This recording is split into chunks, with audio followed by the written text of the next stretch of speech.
So they're starting to beard up on this peach tree. And, the only thing that's not optimal about this situation in terms of recapturing the colony is the branch is a little thick. If the branch is a little thinner, the whole swarm can be dislodged in one mass into the box by shaking the branch, with a real sharp shake. And this branch is a little thick for that trick, but we'll give it a try and see how it works. It's going to take a minute for the swarm to coalesce, and we'll get back to that.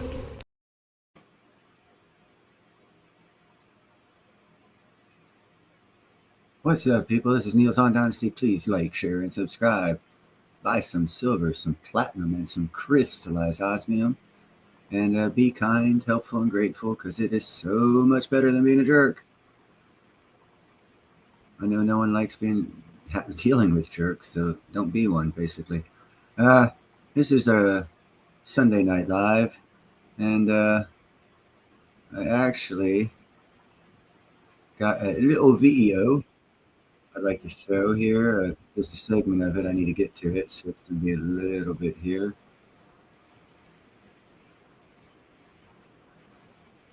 All right, that's it. Let's see here. Get over here to share screen and see what is happening with our weather and why it might be acting kind of weird. This is Stephen Burns. Make sure to give him a like and subscribe. He's got some good info. And look at this sun.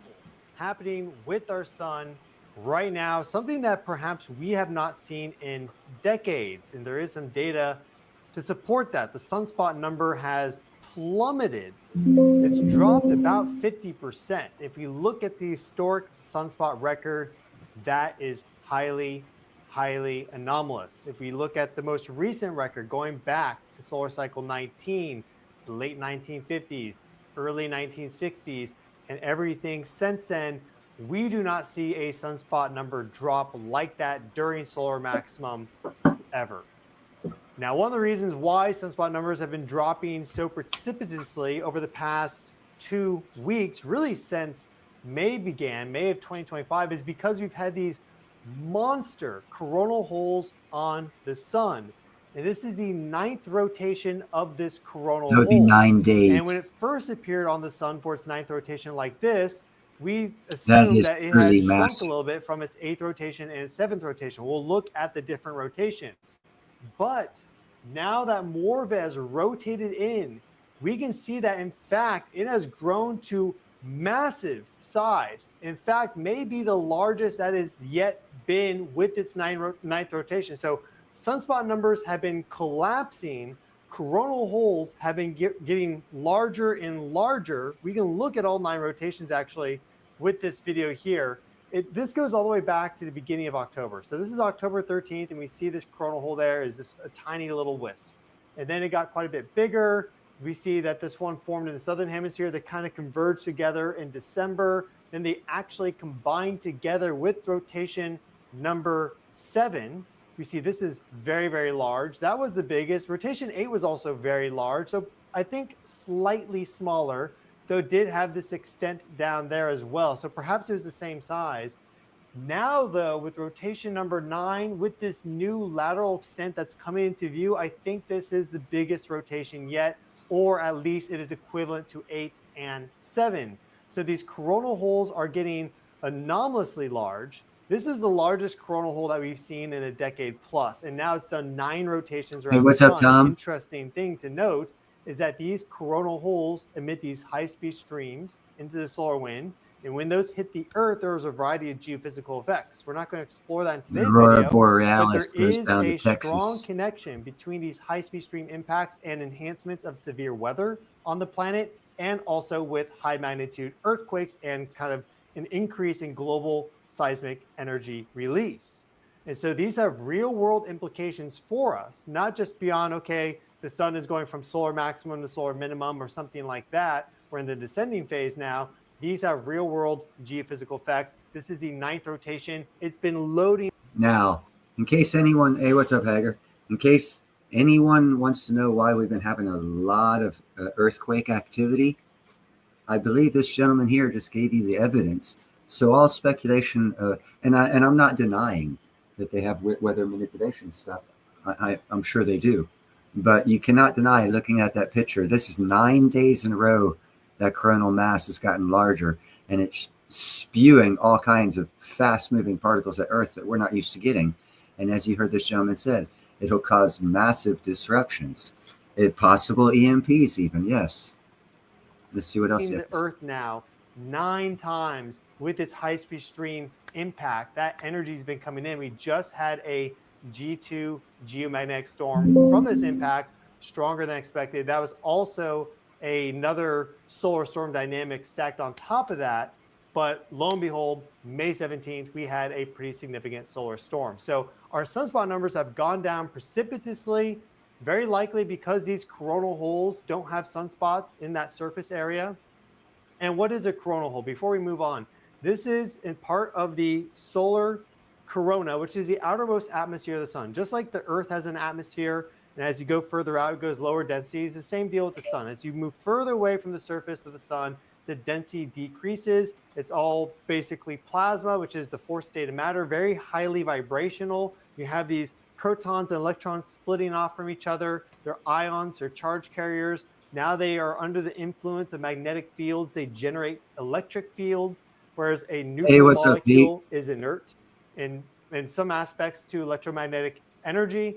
And so when you have solar maximum, you have a lot of stuff happening with the corona. You can have these coronal mass ejections. You have a big explosion on the surface, blasts off part of the corona. A coronal hole is where there is no corona.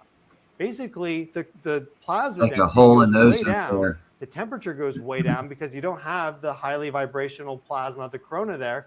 And the magnetic field is open, so it emits out into space rather than looping back in on itself like what you get with sunspots.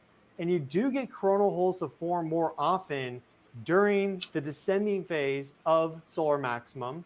And it looks like we're really quickly dropping into that descending phase, or at least we're definitely jumping out of a period of more maximal activity with this May. Because back in August of 2024, we had our highest monthly sunspot count at 216.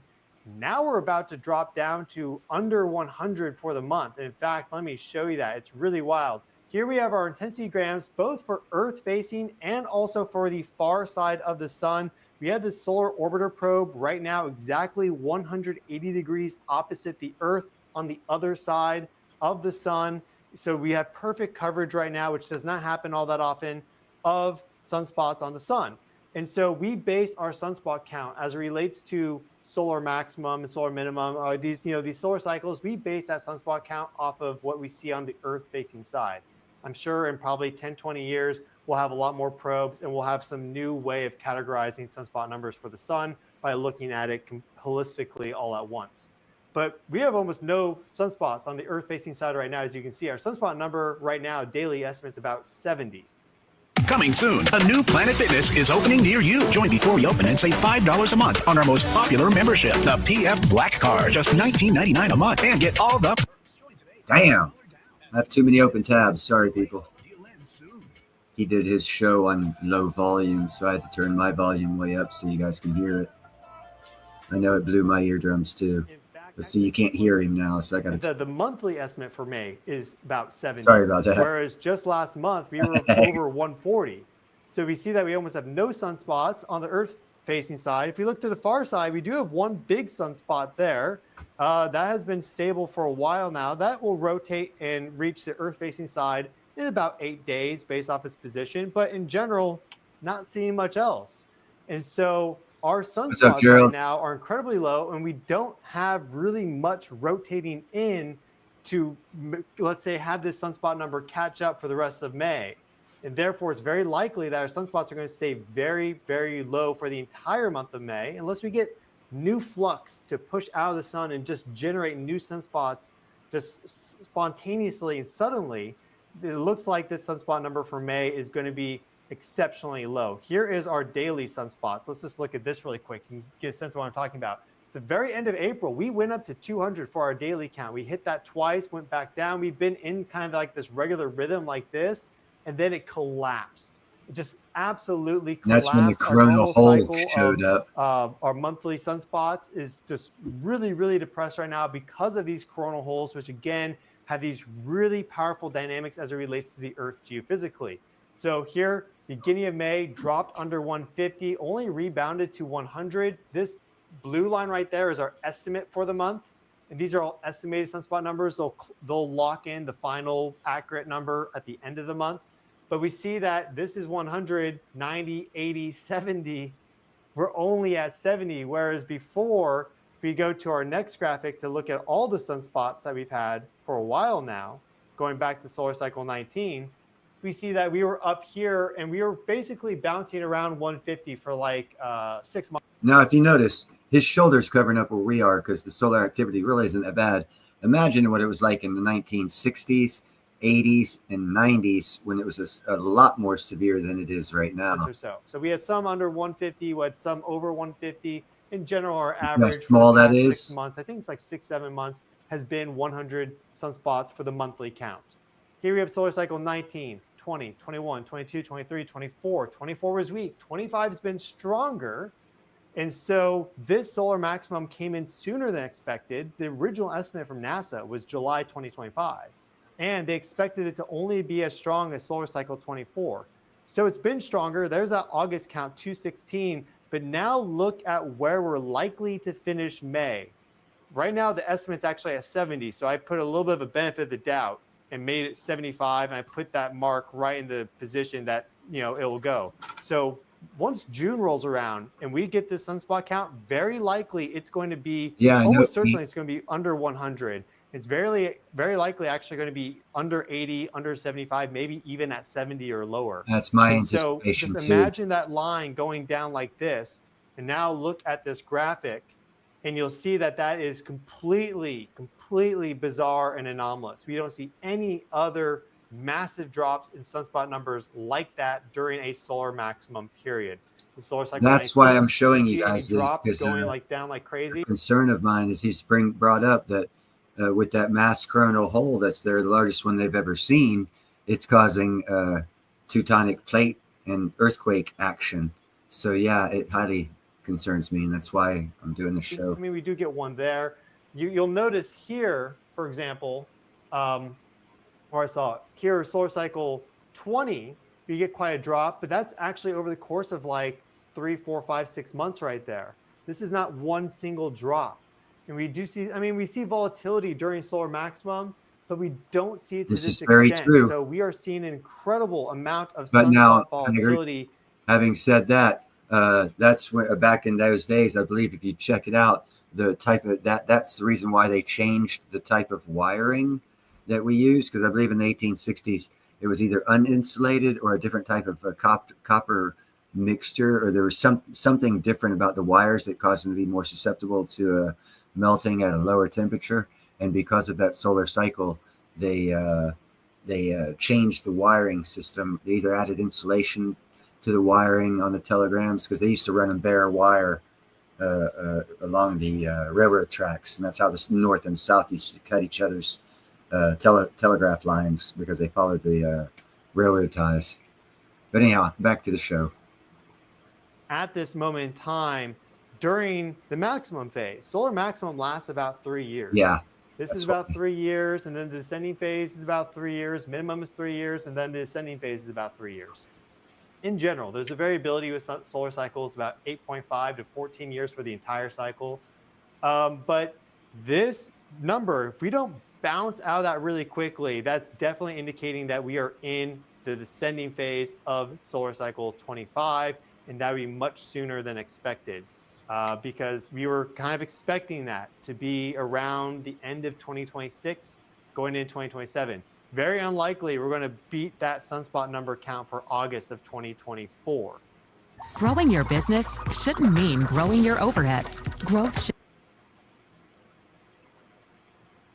Double peak, we see that here with solar cycle 24. Things went up, they went down, they went back up for a double peak. We see that with solar cycle 23, where we kind of had this cool off period in the center, rebounded back up. So it's not like we've never seen that dynamic before, but again, to see a sunspot drop that's much significant is over crazy. a month. And again, it's mostly because of these coronal holes. Show It's that not a picture again, one-to-one guy. connection. If you have a coronal hole, that you're not going to have sunspots. But in general, the more that these coronal holes take up the surface of the sun, Okay, he's the less getting to. sunspots There you'll we have. go. So here we have our coronal holes for the month of May. You'll notice it's not just this one extremely massive, epic coronal hole. We've had others. So, and this will recycle soon, but here's the big one that's rotating in right now. That's what we first saw, and then we see it get massive. much bigger as more of it's revealed. God. But here we have some. So yeah, we're gonna have a lot of. This of one was actually quite large. This is like a moderately sized coronal and stuff like that. Because this massive hole he's showing here, when you talk about the coronal mass ejection numbers, those are like zits on your face, little fucking zits that pop. This right here is like a fucking shotgun wound to the head exploding out. And that's why you've seen or had reports of the Aurora Borealis being further south than ever before, because the amount of and speed of the solar winds ejection coming out of here from the sun is massive. Coronal hole there. We do see a lot of activity that we've had. There's a coronal hole. We see it actually close up, right? There's a coronal hole. They can close up and then also expand. But this one has been incredibly active and alive now for more than 6 months. So absolutely wild what is happening with the sun at this moment in time. And one of the other things that's occurring right now too, which is fascinating, is that right now we're in the middle of a Uranus-Cazimi. So Uranus is the planet out of the astronomical units. And because we are orbiting around the sun is moving, right? We have these planets go conjunct the sun from our perspective once a year. Mercury is more often than that. Venus is a different frequency, but the outer gas giants, Jupiter, Saturn, Uranus, Neptune, they all go Cazimi once a year. In general, what we see is during these Cazimis is you have a bit more activity from the sun, or it just seems that there's some sort of effect on solar activity. This is a relationship that's still being explored. But with the last Uranus-Cazimi from May, it was on May 12th of 2024. From May 10th to 12th, we had a G5 geomagnetic storm. With this Uranus-Cazimi, because that was yesterday, May 17th, we just had a G2 geomagnetic storm that had quite a strong shock impact. And so we are just now having finished. Now, what you got to consider is each one of these magnetic solar cycles that come along, our technology advances and is more susceptible. All of our satellites, unless protected and given advance warning of these solar winds coming, are very susceptible to being knocked out. So as our technology increases with the use of satellites, unless the technology of protecting those satellites increases along with the satellites, we're going to lose more and more of them and have more disruptions. That Uranus-Cazimi, and it's now moving away. And in general, there's kind of a time window around those energies to express themselves. So that is active right now at this moment in time. But in general, things have been really exceptional as it relates to the sun, with this coronal hole now probably being the largest that's ever been with its 9th rotation. So now we have to start thinking, is it going to show up for rotation number 10, rotation number 11? When is it going to close up? And like, we just don't know. Yeah, kind of crazy stuff, huh? Let me put myself back up there. But yeah, that's let you know kind of sort of what's going on that people don't tell you about, but they come up with conspiracies for why, oh, it's DARPA, it's HAARP, it's weather manipulation. And it is weather manipulation. And it could be from DARPA and HAARP, but I guarantee it's from the sun as well. So I'm not discounting any other things going on by no means whatsoever. The technologies are there for all of that stuff. But this is undeniable. The sun definitely is having an effect on our planet and the weird, bizarre weather patterns that we're having along with the volcanoes. And those typically bring even more change. So, yes, lots of conspiracies out there, but sometimes things aren't all conspiracy. They're Mother Nature or the sun blowing its top off in our direction. So you got to take everything in consideration when forming theories and opinions, and roll from there. But try and get, because it really, it's upsetting to hear people talk and not consider everything and only do the conspiracy thing, because it delegitimizes those who actually have quote unquote conspiracies, but they're actually real. So when people just go for views and start doing crazy stuff and then go with the hype, it also reminds me of the Bernhoff, Erich Bernhoff or Heinrich Bernhofer letters. They're the theory of stupidity, and how that got started is people saying things and agree that aren't true and getting people to agree with them, building up the hype. And then once you build up the hype, everyone gets on board unless it gets corrected. And that's how you go from what's known as the brown shirts to the neo-Nazi party. It's a progression of stupidity allowed to occur because good people don't stand up and correct the stupidity. So I'm not suggesting that there aren't conspiracy theories. By all means, I'm quite a conspiracy theorist myself, but I base all my conspiracies have realistic views before I take them and see where they could be explained in realistic measures before I jump off the deep end. And I know a lot of people are going to come up with, oh my God, this has happened, that happened. Oh, it's this, it's that. And they might be 100% right, but they're also 100% wrong, because it also is 100% the sun. And this is the worst we've ever seen it. So that means there's to be unexpected weather phenomenons like we haven't seen it. Yeah, there you go. Pete Sasquatch sending me some stuff on some EMP stuff. And I'm glad he is, because I was going to say it wouldn't be considered too precautionary to get some Mylar bags and maybe stick some extra cell phone and maybe a laptop or something like that in that Mylar bag, just in case there's a natural EMP pulse from the sun. Because you saw the pictures, for those of you that were here, of how big that coronal mass is. It is very possible that you could get some sort of like an EM pulse coming from something that large if you know exactly what the sun is. It's a big old nuclear bomb in the middle of space, just fucking firing off. So yeah, you could get an EM pulse. I'm almost positive of that. So now might be a good time to consider getting, because they do have protective stuff out there that you can wire into your electrical system, that like surge protectors or electromagnetic pulse protectors that you can add to. Pete Sasquatch just sent me a picture of one, and it's a good idea to do if you can do. And if you cannot do, just remember to keep things unplugged and powered off. Not 100% foolproof of a measure, but it's a good measure. EMP bags work. I've got batteries. I've got watches. I've got small portable radios. I've got a cell phone. I've got some regular walkie-talkies, all in Mylar bags for just in case. And these are things that people don't think about.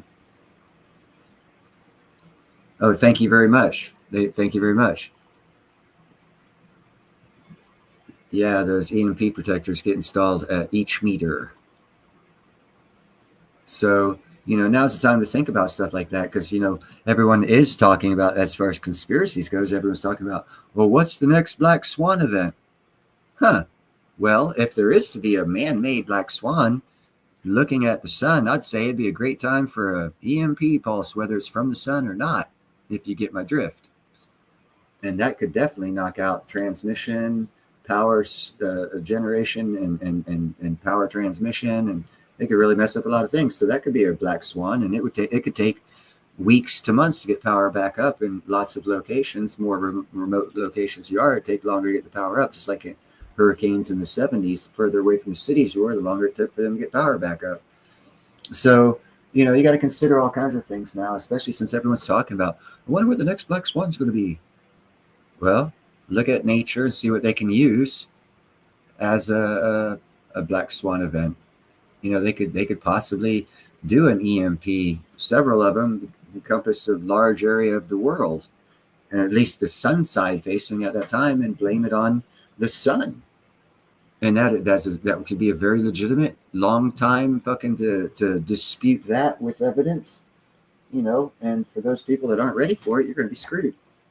I'm not saying it's going to happen, you know. Indeed, Pete, it's very cheap.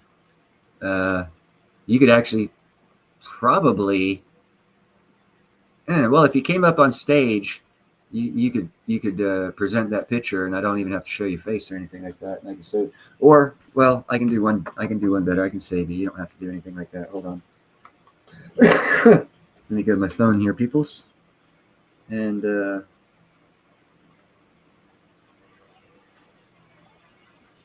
take this off here. And settings, virtual background, none. This thing right here. I know it's backwards, but it's an EMP. It says, yes, EMP shield.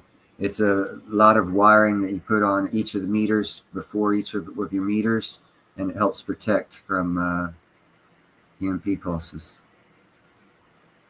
EMP shield.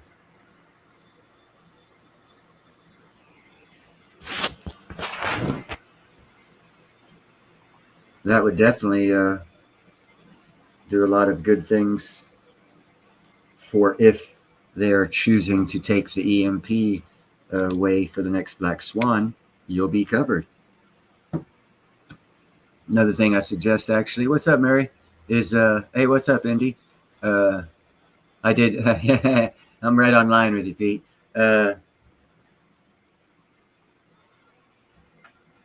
Oh, it does show. It showed backwards when I was looking at it, so I'm glad it showed correctly on your side because I was reading it backwards. And special, since Indy is here, do I have it still? I think I do. Ah, there it is. This, damn it, is a picture I got of Indy and the girls out at the beach.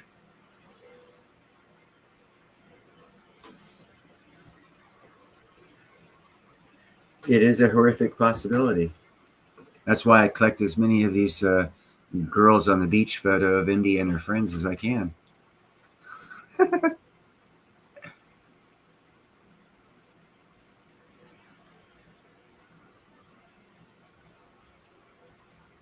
That's what we all need right there. A little castle in the water with a little bridge going over it so you can make sure people you don't want around your property aren't around your property unless they're in a boat.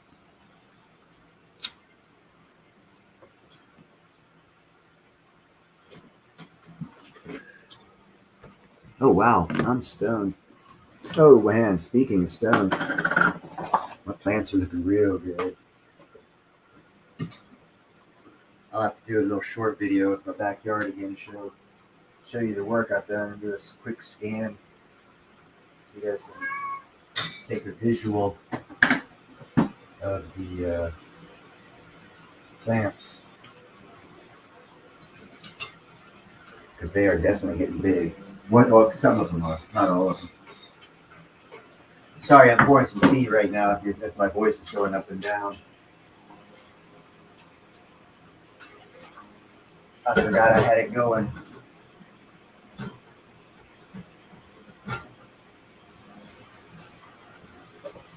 Got so many things going on. Hey, thank you for stopping by, Hager. I do appreciate it, sir. Very, very, very, very, very much. I appreciate each and every one of you, and I hope that each and every one of you gets something out of this. I know it's random shit I talk about. Sometimes it's not, I guess. I don't know. That was Gandalf, I think it was. Actually, most all of them are asleep now. Yeah, it had to have been Gandalf. He's the only one not asleep. I don't see him laying around anywhere.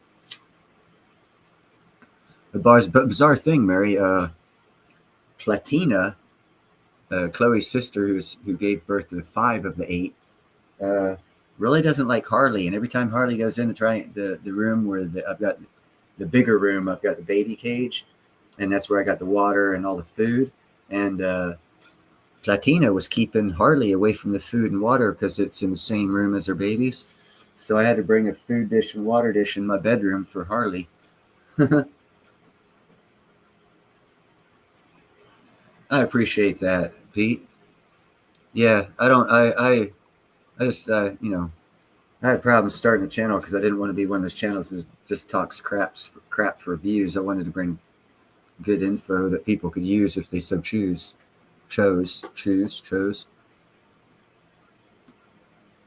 And, that's what I think I do. That's why it's random stuff that I talk about, and it's not coordinated or brought to you in advance because, it all depends on what happens that week as to what I talk about. And sometimes it doesn't matter. Sometimes it does. But getting back to something that is not financial advice, but could change your financial life. Let me go ahead and get this back up. This is going to make certain stocks jump through the roof. Let me see if I can get this. I know I can. Just give me a couple minutes to get to it.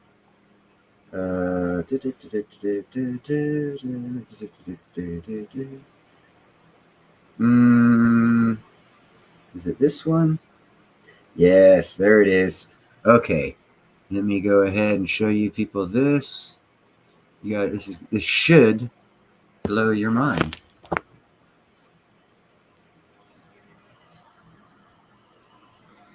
That's from about 10 days ago. Tariff priority. And then it's got, what's that say? Marijuana rescheduling. Trump's DEA head. What's it say there? Trump's DEA nomination signals cannabis rescheduling shift. Okay, you know what that means? After Trump's DEA pick gets inaugurated, which they're taking their time about, but it's going to happen. Once he gets inaugurated and he reschedules marijuana to a class 1 or 2 misdemeanor instead of felony where it should be, what's going to happen is Trump's going to fulfill his first year campaign promise and legalize medical marijuana nationwide. And what's going to happen then is the medical marijuana stock, MJNA, is going to explode. And it'll do better. Oh, that was wrong. MJMA. No.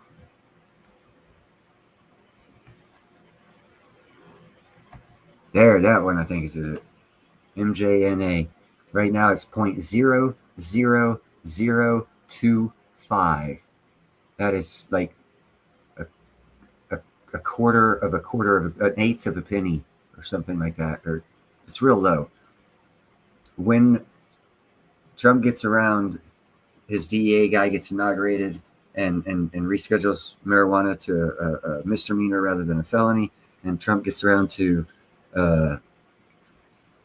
finishing his campaign promise from his first term and makes medical marijuana legal nationwide, the stock MJNA is going to go from 0.00025 to like 10 or 20 bucks a share.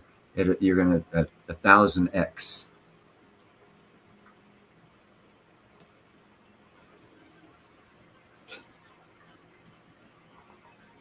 How did Trump gain all this worldly authority? People respect him. And that means they respect what America is and what America has and what power America wields. Biden foolishly flaunted and sold that. And everyone knew what was going on in the world. And that's why they treated him in America like shit when he was in power. And that's why if you see the more recent time where our new President Trump went to Saudi, for example, man, they were more American there, flying more American flags than we fly here in America. They were kissing on his booty big time.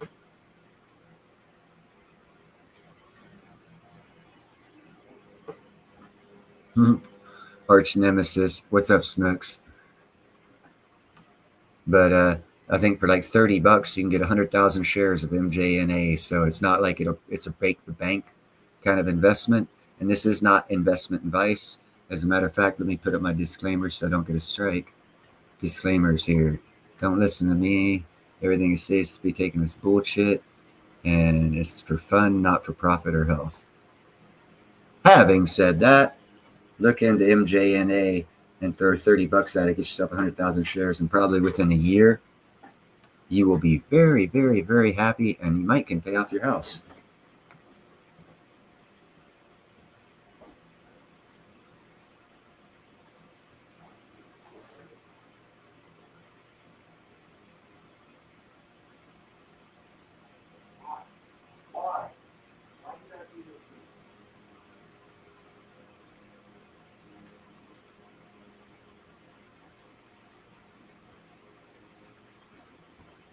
Sorry, I got an escape from Alcatraz going on with kitties.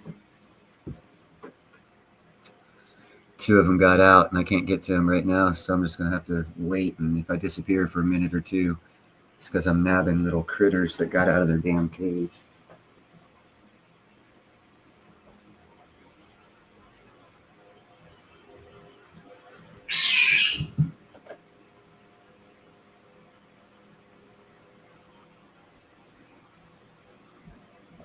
Ooh, I'm sure you heard that. I nabbed one. He was scared. When I grabbed him, you heard that. I scared him because I came up from behind him, but that also terrified him from breaking out of his cage again. And his brother, who was trying to break back in. So hopefully I freaked him out and gave him a little PTSD about outside of the cage. They got about 2 more weeks before they're big enough to go out here with their bigger cousins, or else they're going to get their asses swatted.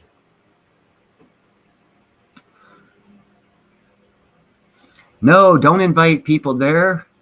If you invite people to Independent Minis tonight, then I might not get upstage to harass her. And I'm like notorious for that. It's like everyone wants me to be there just to harass Mary. Oh, excuse me, Independent Mini. Let the harassment start.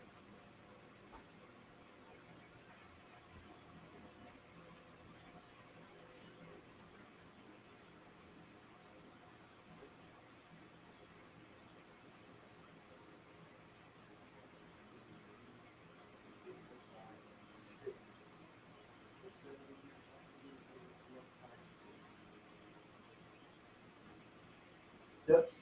Sorry, I had to run outside again. Apparently 3 of them got out, and only got 1 of them. 2 of them are still out. They're underneath a piece of furniture. I told you, Mary, get back in touch with me, and I can guarantee you in November when I get feminized seeds, I can send you. I'll have 3 different types of feminized seeds. Other than that, if you order them online from somewhere here in California, Humboldt County or whatnot, close to half of them will be male. They'll hermaphrodite on you. Sorry, I'm checking to see if kitties are sticking their heads out so I can go grab them. What's up, JM?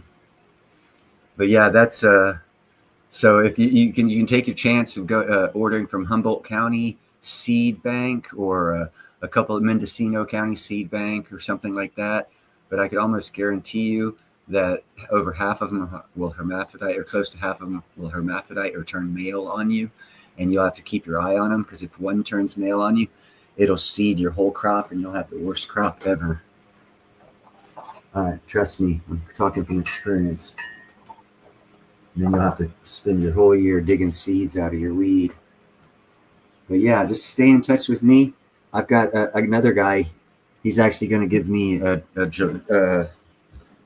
one style he likes. He's going to give me one of his plants. I told him to put it in a little bucket so I could bring it up to my house, because I told him I was seeding, because he only gets his seeds from me. He quit buying from the store for that exact reason. And he said he's been getting seeds from me for like 5 years, and he said he's not had one has ever hermaphrodited on him. He tells all his buddies about it and everything. I might try and start selling them, because you can get like $10 a seed for those sons of bitches. But I've got to wait till it becomes medical marijuana nationwide. Back to MJNA, the stock. That's going to fly when that happens.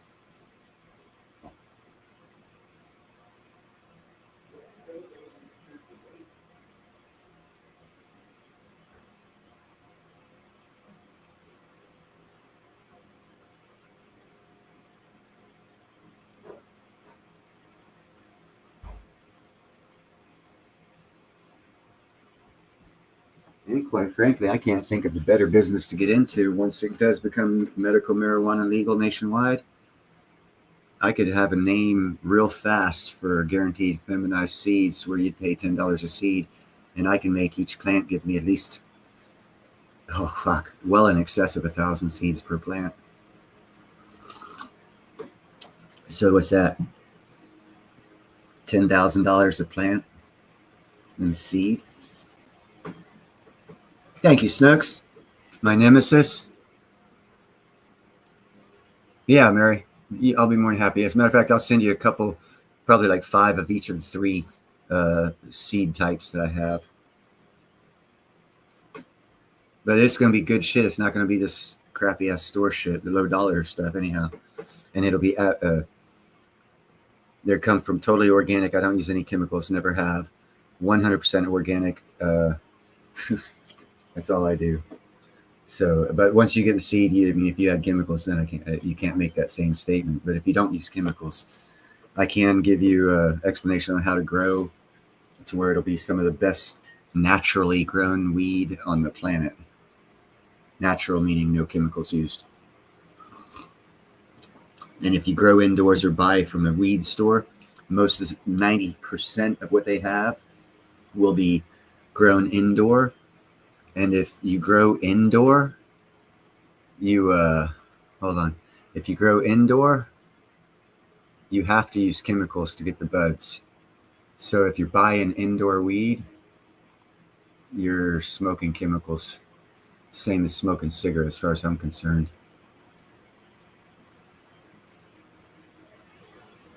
Contact.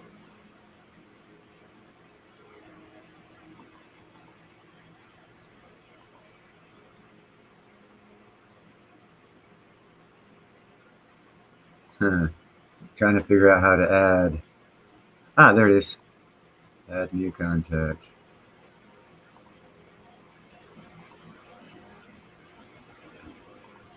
All right, Mary, I added you to my contacts and my emails. So I'll be able to, when I get them, I'll just send them. I'll email you and then just send them to you.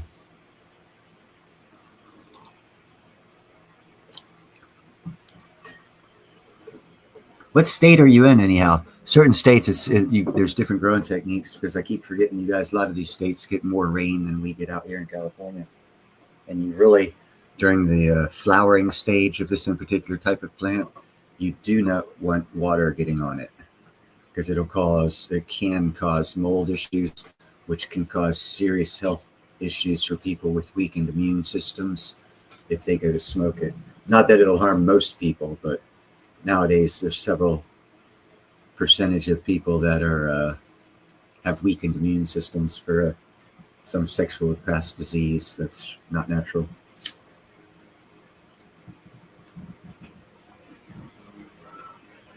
But if you live a good, wholesome life, it won't hurt you. If you don't live a good, wholesome life, the weed could kill you.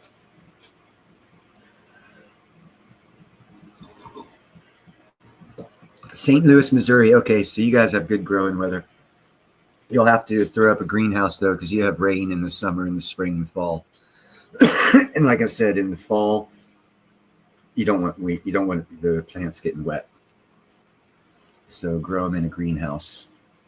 And you can also control the winter temperature because it'll get a little cold there sooner. And you really want to elongate the growing period and take it into winter at least as far into October as possible. So if you do a greenhouse, you'll be able to do that where you're living at. Because the closer it gets to November, end of October, that's when the natural life cycle of the plant, if you let it do it naturally and don't alter it in any way, the natural plant's life cycle is in completion around the end of October. And beginning of November's ideal prime optimus time in the optimum growing conditions to harvest that plant. Not everyone has optimum growing conditions. New plants have come up. They've got this is a bizarre name. They've got this one called Attanuga. Attanuga Thunderfuck, I think is the name of the weed. And they've specially manipulated the gene of that weed to grow in Alaska because they have like a 3-month growing season. So you can actually only grow that one species of weed in Alaska because it's been genetically altered to do a 3-month growing cycle instead of the natural weed plants growing cycles 8 to 9 months.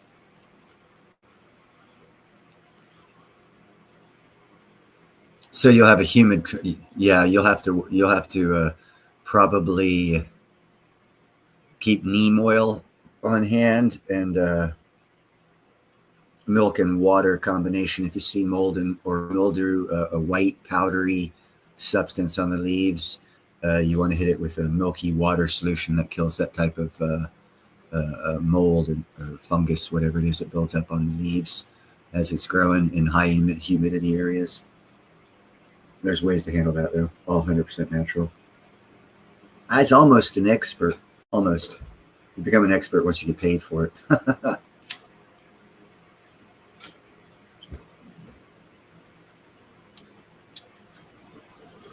you don't get paid for it, you're not an expert.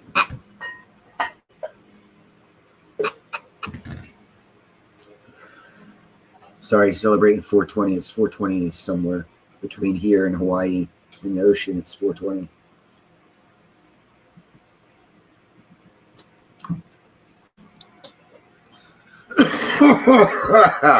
So as always, the link is pinned to the top in case Independent Mary United wants to hop up here, or JM Unleashed, or Mary K. Radcliffe. Let's see who else we got here. Okay, Haggard already left. So that would mean, wow, Pete probably already left. Pete might still be here.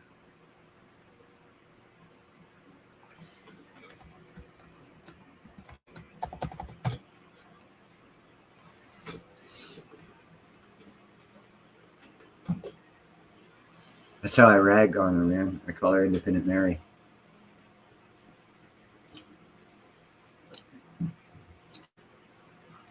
It's catchy. Feeding sheeps. See, Pete is very industrious. He is raising blue jeans.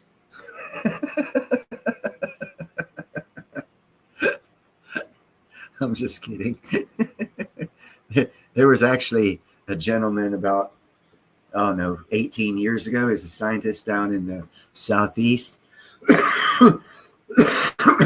He was trying to genetically alter the color of cotton to have a blue tinge to it, not be totally blue cotton, but have it a bluish color to where that way they wouldn't have to dye it when they made blue jeans, because it already have a blue hue color to it as a blue jean would.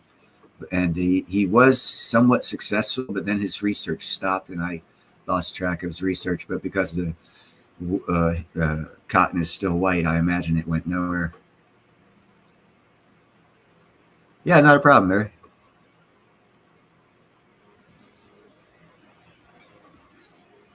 But I found that interesting because I was always wondering why they dye cotton blue, and with the manipulation we do with plants and genetics, and I don't see why we couldn't just grow a blue cotton. Other than the light spectrum of the plant and what it absorbs to make a blue. Other than that issue, but you could grow it like indoors under a colored glass that could help it get a blue color in the cotton.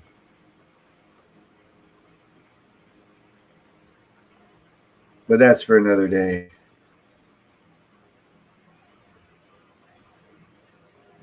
See, this is what Pete the Sasquatch is doing as we're live streaming. Hold on here, let me get settings, virtual background, none. Pete is feeding his goats.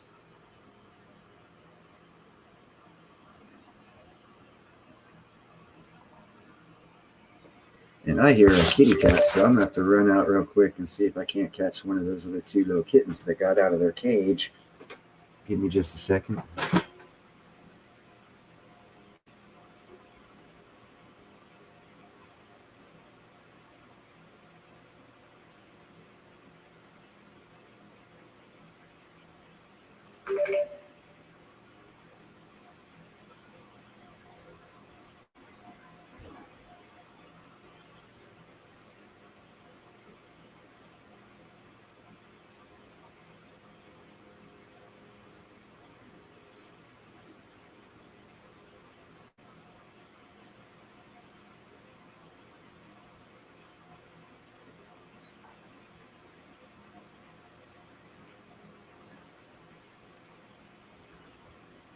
Woo! Successful kitty wrangling. Got the other two in there.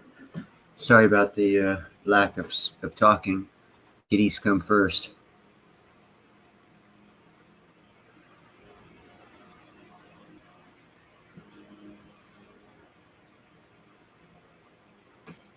Sweetie and the Bull. Sound like Pinky and the Brain, Pete.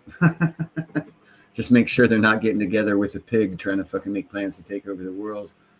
Combination of Pinky and the Brain and Charlotte's Web. Because you got a lot of animals there where you're at, buddy.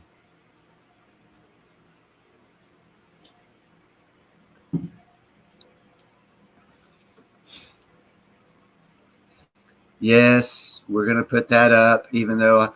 Hey, what's up, Cheryl? Even though I only suggest people come in after I do, so that way I can get up on stage. Sorry, I'm being a jerk.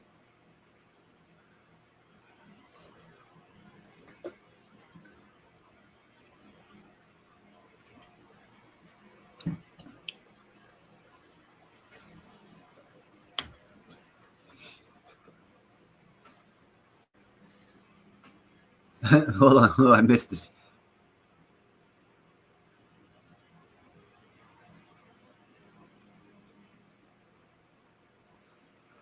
I didn't see that statement, Mary. Catman do right after the sound of silence for what we were talking about yesterday. That's funny. It's called Be Kind, Helpful, and Grateful, because it's better than being a jerk, but it's the same words, just out of place from the way I say them. But I 100% agree with that. Be kind, helpful, and grateful. Man, it's like if you can close your eyes and imagine a still pond that's glassy, and you have two stones. One's a positive stone and one's a negative stone. Whichever one you throw, those ripples will be either positive or negative. Choose the positive stone, because the ripple effect of positivity affects more people than you'll ever know. And if everybody threw that positivity stone, we'd have tsunamis of positivity out in this world, and not so many people would be negative. And that's why I always challenge people when they come up with negativity on these, like semi-prepper type channels, for which I understand, being prepared, but selling negativity in the chat, I'm not for, because negativity, basically, it goes off the premise, if you build it, it'll come. Well, if you build negativity and enough people into a negative state of mind, then you will get negativity. We are creators of our own future to an extent. And all I suggest is that we create as much as possible as a positive future as we can, and not go negative. That's all I'm saying. No, Silvers, it will be doing something here as of July 1st. And I know no one puts a big deal on this, but July 1st, 2025, the whole world has to start to come in compliance with Basel III. And when I mean the whole world, I mean all the world's central banks. And they've already agreed to it. And they've already delayed it long enough. And the starting date is July 1st to come into compliance with Basel III. I believe part of what that is they have to expand their gold holdings from 10% of what they loan out. So in other words, for every $100 they loan out, they have to have $10 of physical gold in their bank. And that's the average. We know they don't follow that, but that's the paperwork that they're supposed to. Well, that under Basel III jumps up to 27% gold holdings. So if you want to know why central banks are buying so much gold, it's not because they know the end is coming and all this other. It's because of the enactment of Basel III. Everyone's taking that and running it off of a side road, and you're going to hit a brick wall. And I'm trying to correct people on this one. Basel III enactment goes from July 1st, 2025 till June 30th, 2028. Everyone who has to be in full compliance. If they're not, they get cut out of the system. It's already an agreed thing that's going to happen. So central banks aren't buying gold because they're fearful. They're buying gold because they have to. And there's a difference there. There's a different outcome from each of those perspectives. If central banks were buying gold out of fear of the economy, it would be a negative economy. And that's what they're trying to sell you. But that's not why they're buying gold. They're buying gold because Basel III comes into enactment, starts its implementation to come into full enactment on July 1st, 2025. And for them to stay in business, they have to have 2.5 times the gold holdings they have now. So what's that mean? They have to start buying a shitload of gold. That throws off the impression that the economy is going to be bad. It has nothing to do with the economy. It has to do with the rules and regulations that they signed up to after 2008's financial debacle. It's been set in stone, written. It's in black and white. You can read it. And then you look and you see, and then you hear what people say, and you're like, okay, you're in the wrong direction. And that's a good thing to do. Stacking is always a good thing to do. Physical metals is a good thing to do. There are ways you can make more money on physical metals rather than owning the physical metal. And I can give an example. It's Clean Air Metals, a platinum stock. It's 0.2, it's 2.5 pennies per share. It hasn't mined any platinum out of the ground. By the end of the year or beginning of next year, they will have. And when that happens, their stock's going to go $5, $6 and continue going over the years up into probably $40 or $50 a share. And you can pick it up for 2.5 cents a share. So I think if it's for 2.5 cents a share, 1,000x would put it at $25 a share. And it'll definitely hit that. So no physical metal is going to 1,000x it. So, you can make more money in the stocks over a 5-year time period. The right stocks, not every stock. You got, hey, what's up, Silver Shelby? You got to get the right stock for that to happen. And you got to do your research and whatnot. But yeah, look, everyone should read the Basel III Accords. Get to know what these financial guys are lying to you about on YouTube. They're selling you on a lie. And because of that, they're getting you to they're actually pre-running the fucking game. They know they're running you into fear, uncertainty, and doubt. And they're buying the game pieces before they sell it to you. That's why they're selling you all that FUD. And you also see, if you read all of Basel III, read what their definition of a tier 1 asset is, and then apply that. They don't state that silver is a tier 1 asset, but they pretty much say it's a tier 1 asset. At least if you add in the Constitution of the United States, which makes, 245 grains of silver and 24 grains of gold, both make $1 according to the American law. So that makes silver fractional gold. So if gold's going to be listed as a tier 1 asset, silver might not be listed as a tier 1 asset, but will be much more highly valued than it is right now because of gold's value under Basel III. And that's why silver's going to jump. Silver's not going to jump because of a bad economy and a bad future and all this other crap. We're going to have a great future, and silver's still going to jump. It's going to jump because of the enactment of Basel III.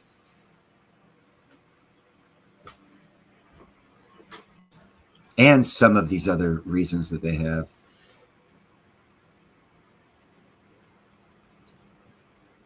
So don't buy too much into the fear and uncertainty that they're selling about our financial futures. Because I can guarantee you, the people that are running this world, they want to be around tomorrow too. And you know what? The oldest saying is true. It's very lonely at the top by yourself. So if they kill everybody off, what's the use of them being rich? Oh, the robots can do everything for them. Yeah, have you ever spoke to a robot? You end up going insane and killing yourself. You need human interaction. We're humans. There's always going to be humans around. They're not going to kill us all off. And we're on this planet for a reason, not to be killed off by another human. Let an asteroid do that, or an ice age. Alexander the Great, Genghis Khan, Caesar, Napoleon, Hitler, they all tried killing us all off. It doesn't work. And there's plenty of history to prove that. Well, it's going to do well simply because of the fact of if gold gets too expensive, they're going to look for another source to use as a monetary. You have levels to the economy, upper, middle, and lower, and everyone has to have access to the economy. So if they put something, and you can't fractionalize gold enough to make it to where everyone can use it. Well, I guess you could digitally. Yeah, I guess you could digitally, but and we are layering in a digital aspect to our economy, so I guess they could. But I don't know. I just see silver. I still see silver being a monetary metal. I see a use case for the new type of solar cell where they're going to use copper instead of silver. So if silver maintains its monetary value and goes up into the several hundreds or thousands of dollars per ounce, copper can be used to replace silver in these newer solar panels. The newer type of solar panel, not the photovoltaic. The newer type is another type of solar panel.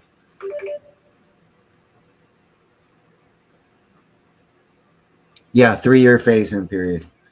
And the Bank of England, the Central Bank of England, is the only one that's put in for an extension, and they have until July 1st, 2027 to start implementation, but they still have to be finished by 2028, June 30th, 2028.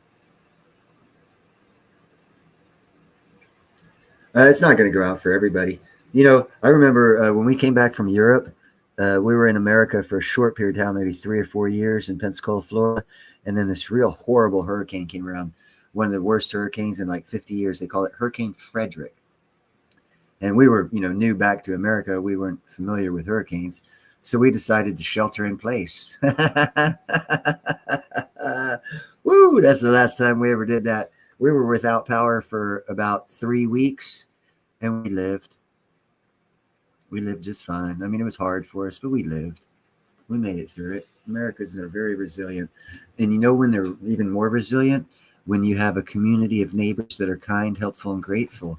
Because if you have that, then, oh my God, who cares if you go out of power? Here's one thing if you go off power, and I suggest this to everyone before we do go out of power, if at all it happens. If you have solar panels and they're hooked straight into the grid and you don't have battery pack to store that power, go out and spend a couple $100 and get a generator that has a built-in inverter.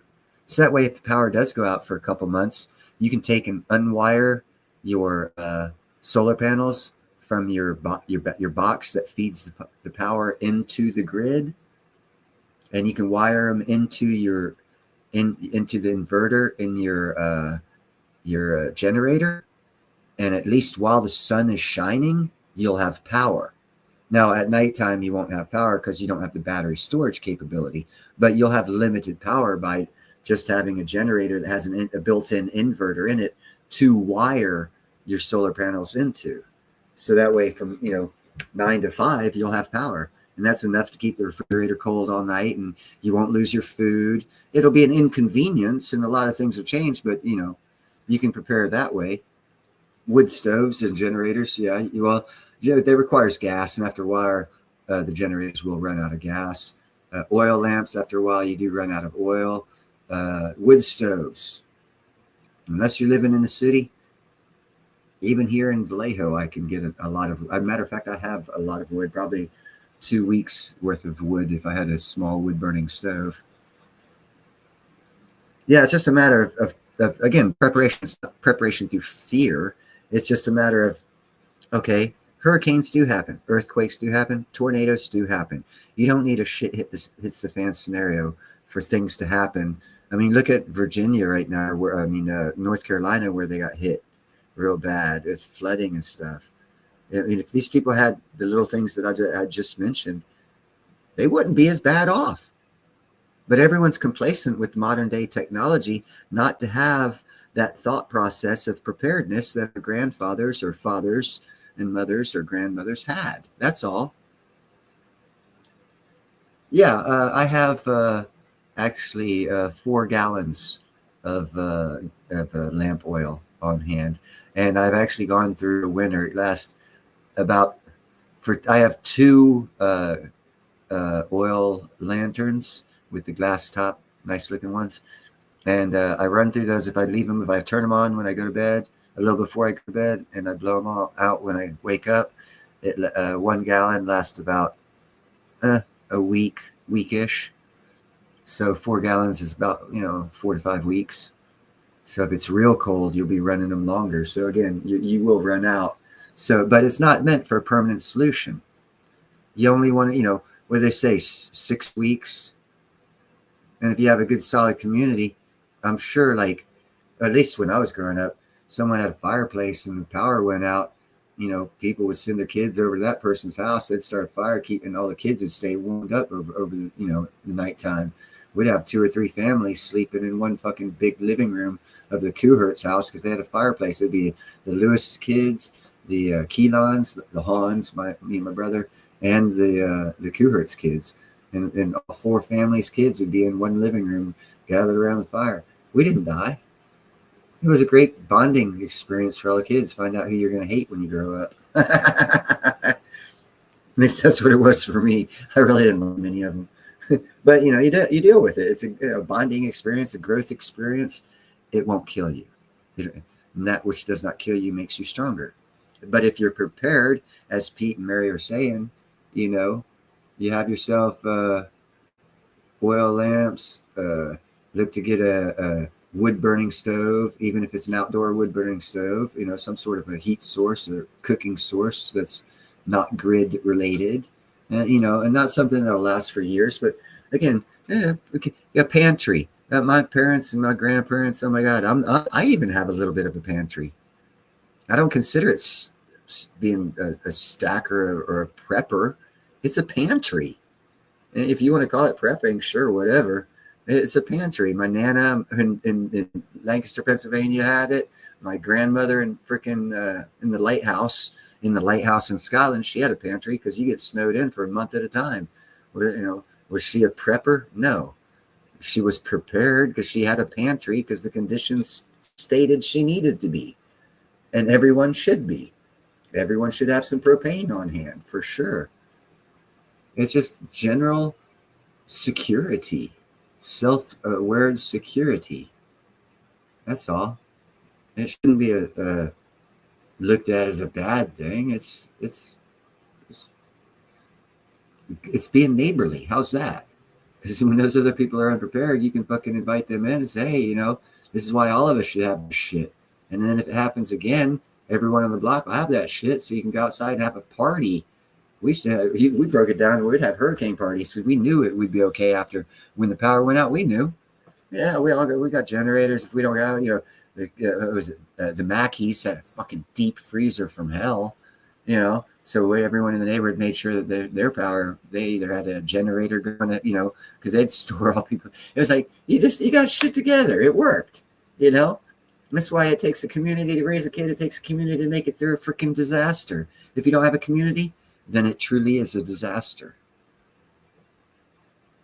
And I'm a single white guy, not married, and I'm in a California town in the Bay Area, and I have a small community built up of all kinds of colored age people.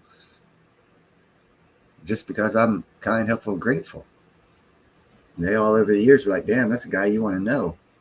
One of the newest neighbors moved in like 4 years ago, made me a t-shirt because they found out I started the neighborhood watch in this town. And they said, instead of neighborhood watch, they named it Neilberhood watch. and that was like 6 months after he moved in because I kept two times people tried to break into his house and I stopped them. It's just a matter of being kind, helpful, grateful, man. That's all. And they got the avocado tree, so I can get avocados every year out of their tree because I was such a good neighbor to them. Well, to get the food opportunity that gives me guacamole, fucking regular avocado and toast, all because I was kind, helpful, and grateful. And avocados are quite expensive nowadays. It doesn't cost me a thing because I was kind, helpful, and grateful. And just so happened the neighbor had some. And the other neighbor across the alley behind me, I put in some night lights in the alleyway because I found out where they parked. I looked at it, I was like, that's just too dark at night. And they couldn't do anything because they're southerly facing, so solar lights wouldn't work for them. So I put some up on my side, Brighton's up there where they park. It's a motion sensor activated. They love it. It cost me what, $20 for 6 of them, and I put 4 of them up back, 5 of them up back there. No big deal. And, you know, it's more security for the alleyway. Plus, it helps them because at night when they pull their cars in, it's now lit up, so where they walk to their gate and unlock it and walk inside. Well, they have 2 chickens, so now I get fresh chicken eggs. Isn't that just cool how that works out? I saw a need for something that I knew they couldn't do anything about because they don't own the house and they're not going to pay for an electrician to come out there and wire a light up. And their landlord obviously was too cheap to do that. So I went ahead and bought some solar powered lights since the sun was facing the perfect direction for them to stay active and hit the area for motion sensor to where anytime anyone walked by there or a car drove by, the lights came on. It's a beautiful thing. As a matter of fact, just today I was out there blowing because I took the weed eater to the alley. It's a paved alley, broken up, lots of cracks in it, and weeds grow up through them. But I got there and I weed eat it. I take the blower, blow all the fucking rocks and shit up. Man, it looks like a piece of shit, but it's a nice looking piece of shit. It's a well maintained piece of shit alley, you know. It is what it is as far as condition goes, but as far as weeds growing up and piles of dirt and trash, no, there ain't none of that back there. That's a clean alleyway.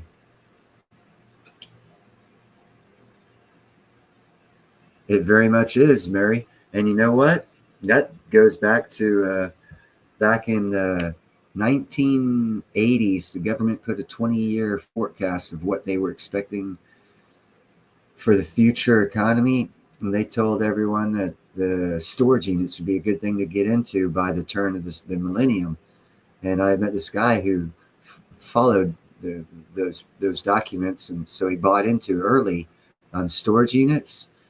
And he is rat's cat's ass rich right now because he followed what the government said would most likely happen, because they put out, I think it's a prospectus. It's put out. The news used to talk about it. It was a great financial outlook, and anyone who actually watches it can pull a Warren Buffett long-term investments and know the government will eventually, in a 20 or 30 year time period, invest in whatever it is they said they would invest in, and you'll prosper at that time if you have a long-term thought processes for generational wealth. The government gives you a blueprint for it if you're to have a thought process that goes more than 2 weeks into the future.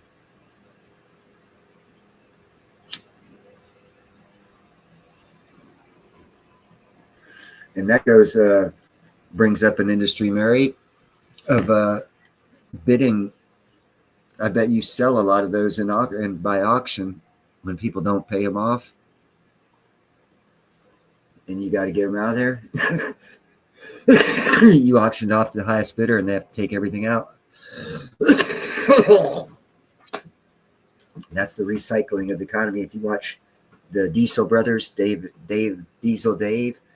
YouTube or Discovery or whatever, he's got a channel. He does that all the time and makes shitloads of money. He goes around to to facilities that have storage units, and he puts bids on the ones that people didn't pay, and then they cut the lock and they have to pull everything out that day, take it to the dump. I mean, it's a chance, but people make money on it. Make a living doing that kind of thing. That's part of the economy, and it was foretold. It was back in the 80s. It was going to be like that. Yeah, see, Pete, your CPA knew it. He probably followed the same paperwork I'm talking about. Yes, they are. Yeah, there you go. Storage Wars. See, they even have a Discovery Channel program on that. That's how much of a big business it is. But see, that's people biting off more they can chew. Should you really save them if they couldn't afford it to get it to begin with? You know how many people are out there that can't afford the $700 car payment for 7 years? Or excuse me, those truck payments. There was like $900 for 7 years for those big old ass trucks. You look, okay, so now you're looking at $900 a month for that, $3,000 a month house payment out here in California, and then insurance and everything else. You're looking at, you got to make $6,000 a month just for all your bills. How many people are? How is that really sustainable in any economy? It's not sustainable for 20 years. Economies fluctuate too much, but these dumbasses go out there and they overextend. I'm sorry, I don't feel sorry for them. They had the pleasure of enjoying their toys when they couldn't afford it, and now the piper comes to collect, and we find out who could afford the toys they had. And unfortunately, people make unwise choices and decide to have families thinking they know. And then they allow their families to go out and, oh, buy this extra, that. Oh, yes, here's $20 a day for fucking school lunches instead of packing a lunch. You know, fucking 2 kids, that's $200 a freaking week, $800 a month just in school lunches, man. You can pack a brown bag. Who the hell wants to pack a brown bag? So it's life choices and decisions that have put people into positions that where they're losing their shit. Not all of the time, but about 80 to 85% of the time. It was people's poor choices of life decisions that put them in the poorhouse. Yes, they are. But the problem with that, Pete, is you get a lot of legal problems with mobile homes, because you'll get people that'll pick up a cheap lawyer and look for a couple months free rent by doing shit and blah. I know a couple people that own mobile home parks aren't as fun to own as you would perceive.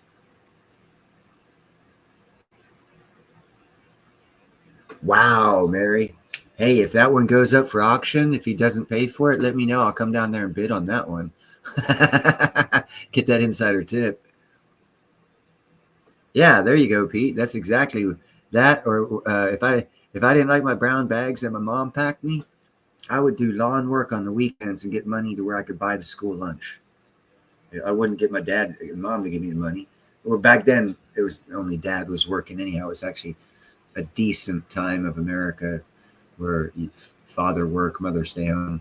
But like, I think when I was in middle school is when my mom started to have to work. Oh, I imagine it is.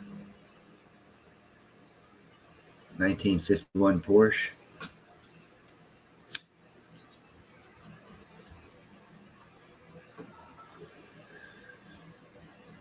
Yeah, I'm not into cars either, but that I also like the it's a 1960 VW.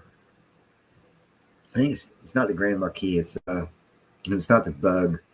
It's the Porsche look-alike of the VW of 1960. Oh fuck! I forgot the name of it. I didn't forget. I don't recall. I actually like that in particular model. Oh, nice pale yellow.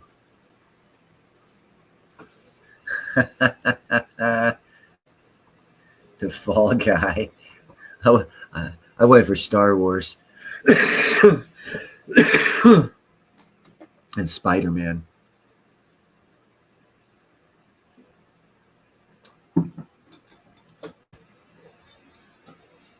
A 1951 pale yellow Porsche in a storage unit for 15 years.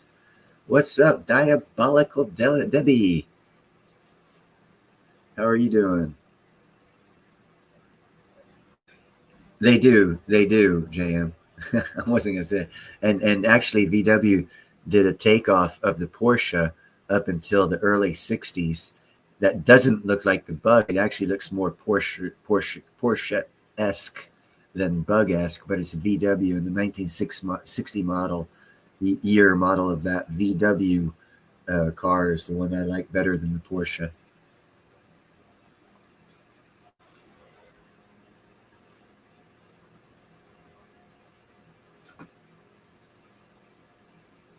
There you go. Promote everybody promote your stuff. I get about 70 to 80 views per live stream, so some people are going to see it. See, the important thing, though, just like Pete the Sasquatch should be able to tell you this, just like the Economic Ninja has a lot of bigwigs that lurk on his channel. I have a couple bigwigs that lurk on my channel. So put your show out there like that might help.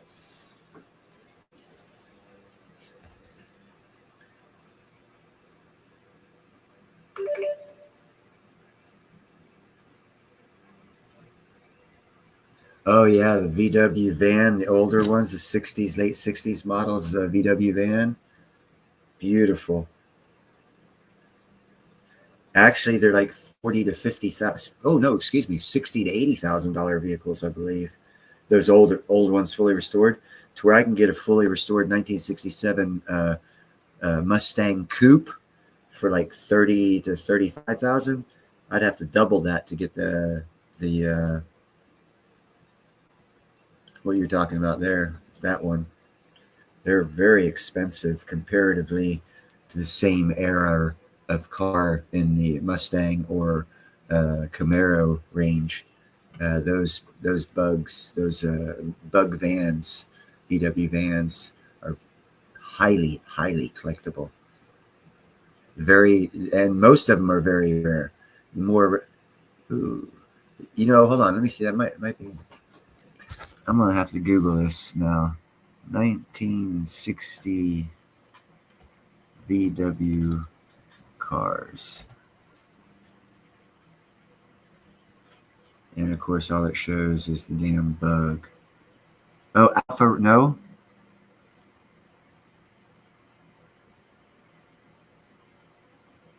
Let's see here. Oh, a lot of bugs. Oh, there it is. There it is.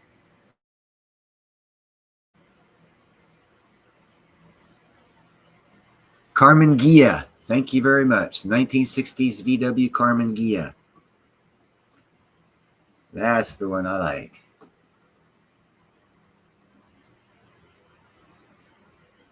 Yes, put Travis's up there. Travis is a good dude.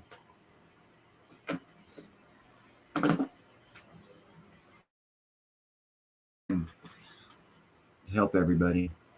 Not everybody realizes that. He's documenting everything he does to keep himself legal. And he's still doing what he's helping people. He's kind of doing what Nancy Pelosi did in the dark and didn't tell nobody.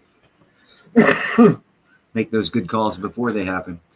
He's doing it 100% legally, though. He's not making any exchanges or changes after he makes the call publicly. And before there's legalities, he's following them to the freaking letter. Trust me. And he's still doing everything possible to get us to have a chance to make as much money as possible. He's doing it. He's being very kind, helpful, and grateful, and he'll be rewarded.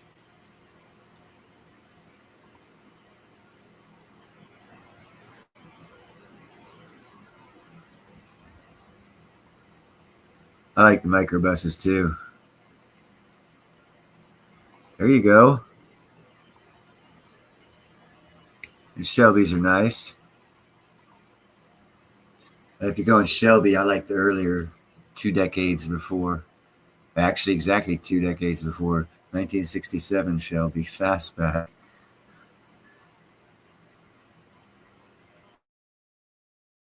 Car that most people don't really know anything about. The Super Bee. I think it was a Plymouth. And it was a 1968 Super Bee stick shift on the fucking the wheels 3-speed fucking race car that was legal to buy. Let's see if I can't get a picture.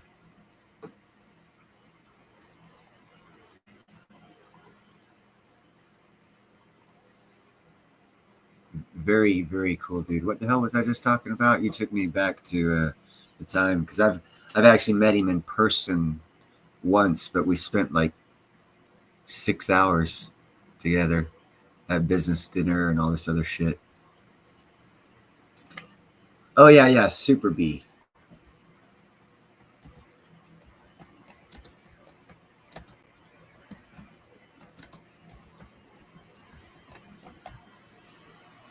Oh wow, they do have a. Oh, it's the Dodge. It's the Dodge. They're calling it a supercharger. It's nope, Dodge Super Bee. The Super Bee was different from the Hornet.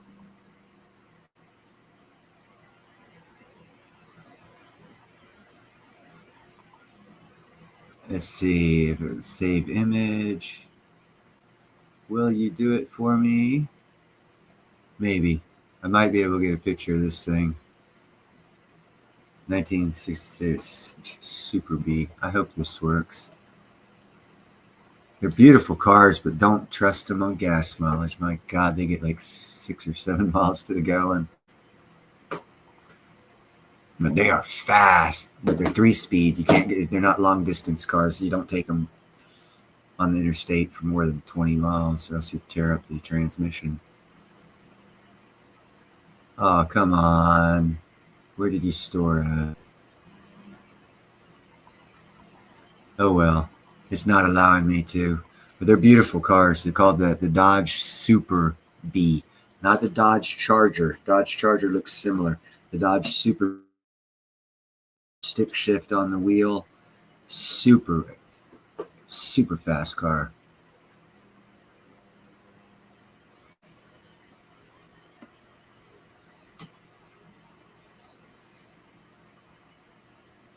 I heard JM bought a Porsche. Oh, here he is. You can tell us about it.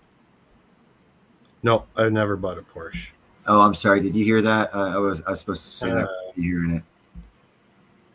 I've not bought a Porsche. You know, another way diabolical, instead of just gold and silvers, look at stocks and crypto. Faster moving, quicker return, and then invest that into precious metals. Oh, wow. JM's got it up. Yeah, the Super B. That was one hell of a stock off the freaking assembly line car. One of the fastest cars they made. It looks like the Charger, Dodge Charger, but it's called the Super B. 3-speed stick shift on the wheel.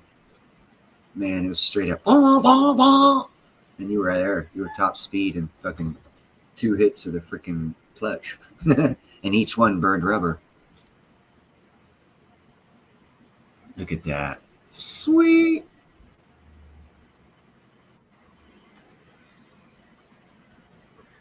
I love that car.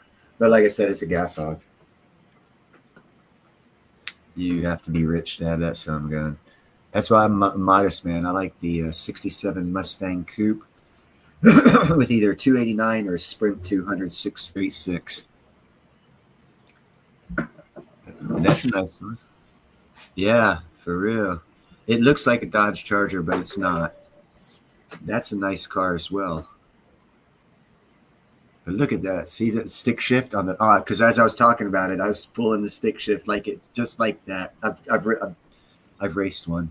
Like 3 on the tree. And it's just, you saw the engine, bro.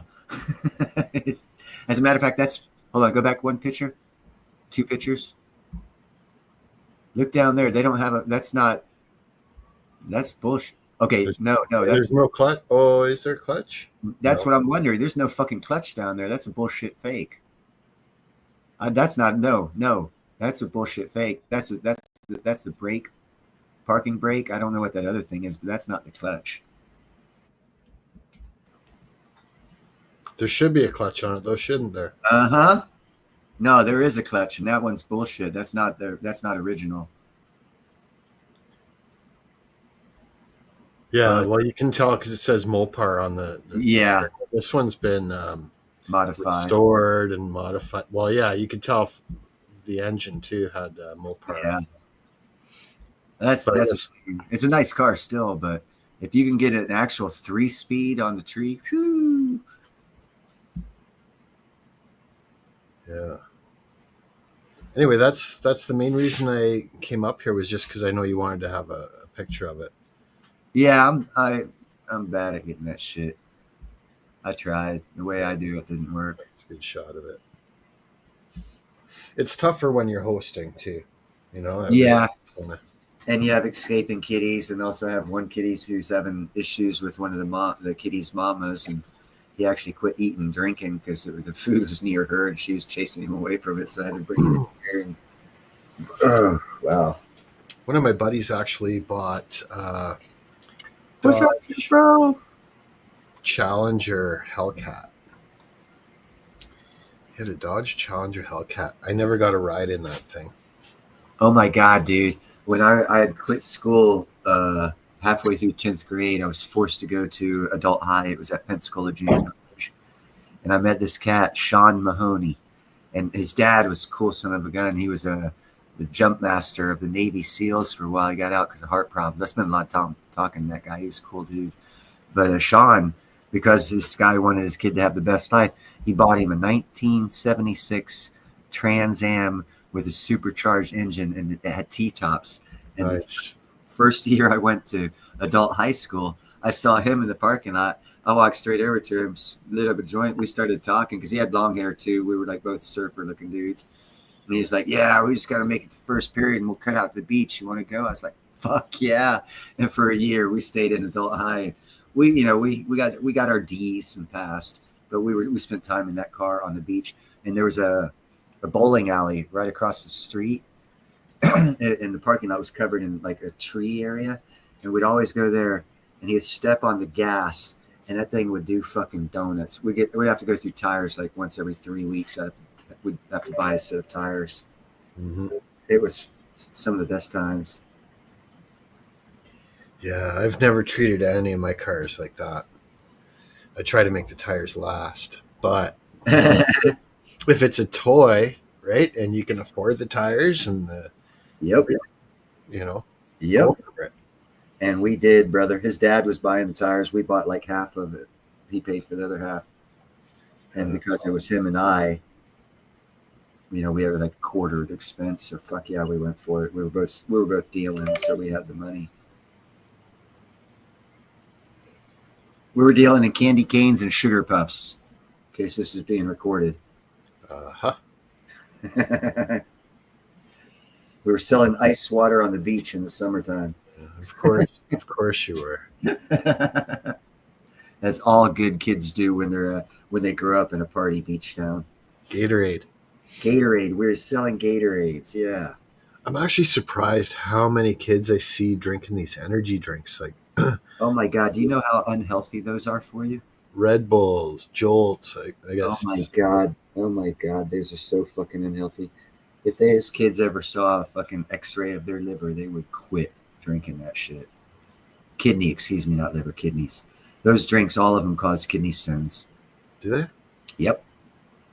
Because of the high sugar and. I'm not sure what it is exact, because I came across a study, but there's graphics with it, and I didn't read the whole damn thing because the graphics were pretty damn graphic. And I'm not in the medical field because you just don't, I'm not. That's not me anymore. So I don't want to see it. I don't want to deal with it. I've done with it. So I didn't finish reading the article.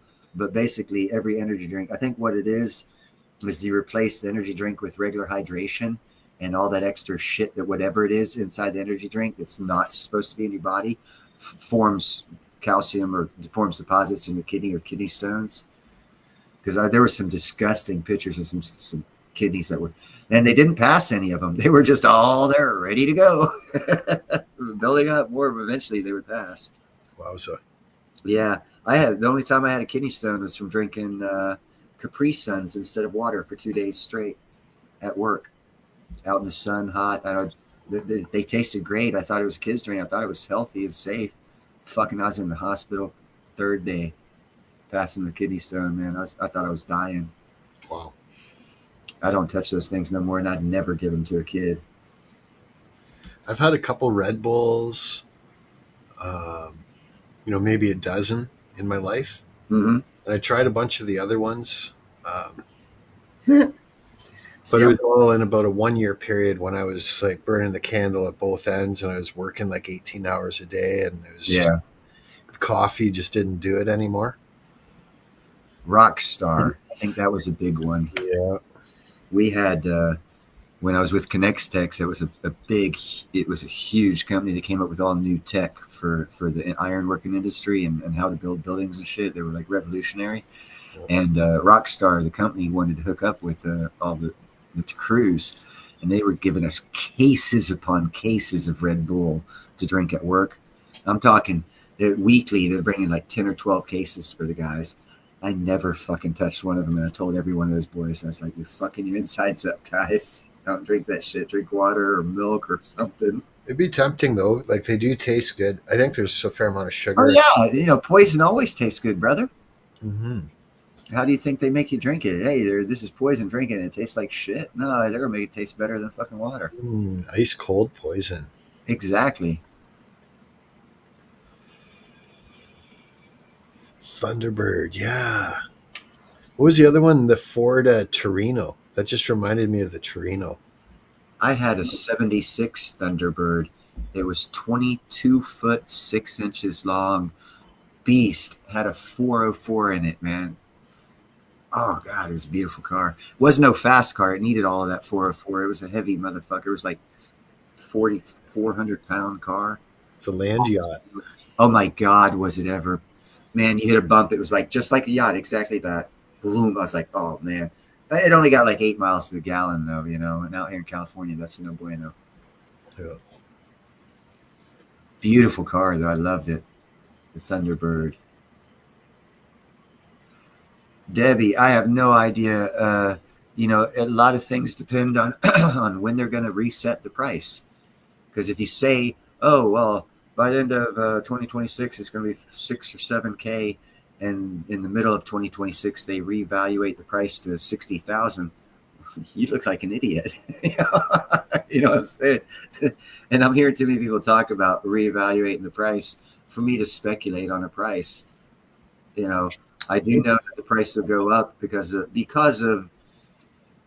the enactment of Basel III and central banks having to buy 150% more than they actually had in holdings so they can stay in business. And all the central banks of the world have been rushing to meet and get into compliance. But I don't know if that is the only reason gold is going up, because they're going to stop buying here very shortly is what I'm saying. Because if they don't have it by July 1st, they're in or out if they haven't already put in a request for a deferment for however many years, like the London Central Bank already has. And that's why I've been talking shit about the LBMA, because I know they're going to go down. If we follow Basel III, LBMA is going down for quite a while until probably the end of 2026, until they start coming in compliance. They're going to be getting crapped on. It's phased in until 2028, right? It's 100% phased in by June 30th, 2028. Everyone, even London's central bank, has to, no matter how long of a delay they have to start compliance. Every central bank has got 3 years to come into full compliance. So gold will slow down. The central banks will start slowing down because I'm sure the smarter central banks have already loaded up on the gold they want to stay in compliance with Basel III when it comes into enactment, because there's no reason to delay buying because the price is going to go higher. So I'm sure most of them will have completed their buying by July. Yeah, they're front running it, but exactly, it's all in black and white in front of everyone, so that, and no one's got reading. Their chance, everyone got notice. Yeah, everybody did, but no one reads it except for you, who posted it. It's kind of like when back in the 60s, when your dimes, quarters, half dollars, and dollars were all 90% silver. They kind of said, we're going to be debasing the coinage. Yeah, no, they did. They gave everybody a heads up. A lot of people didn't actually, hang on to it or convert it properly. We're tied up in our own little worlds, man. Yeah, technically, they should have just hung on to it and converted as much of their digital and paper cash into those coins, in my opinion. Oh, damn. You were drinking that shit and you're still alive? Holy It's heavy duty. But yeah, I heard that Jägermeister is actually really popular to mix in with Red Bull.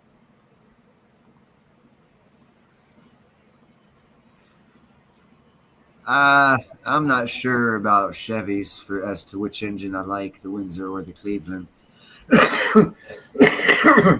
My actual favorite design of engine was the 289 Ford Mustang one, and after that was the 200 Sprint 6-cylinder because of gas mileage, but you still had a decent amount of get up and go. Not enough to squeal the tires, but enough to make people think you could. Right now, I really like the what's it called? Cadillac Blackwing. This is gonna sound fucked up as shit. I like the new 2025 VW Bug. That does sound really messed up, man. Like, what is wrong with you? What are you smoking? I just have an affinity for the Bug. I've always liked it. I didn't like the last one they tried to bring out. I thought it looked like crap. But the new one they're bringing out is very much more nostalgic, but yet technologically up to date. I see one here with that actually looks modified. Was that a Bug? It's a video. I'll mute it. Yeah, I'll share it. I don't know. Yeah, if it's a new Bug, they got all the new tech engine shit in there and everything, but it looks like the old school VW's Bugs. See if this is it. I can't verify yet. No, that's not it. The new ones have the wider fenders. Yeah, no, that's not it. Okay. That might be like a concept or a special order or something like that, or maybe 2028 model. Okay. I picked that up here. 2025 model or 2026. What, Gandalf? So let me 2025 or 2026 model VW Bug. Gandalf says hello, everybody. He's not going to shut up. Hey, Gandalf. Are you happy? Now he's looking at the computer. Nope, that's not it either. Let me see if I can't. Well, that's 2025. 2026 then. VW Bug. I'll stop sharing it. Sorry about that. I'm on the page right now. No worries, man. Sharing is caring.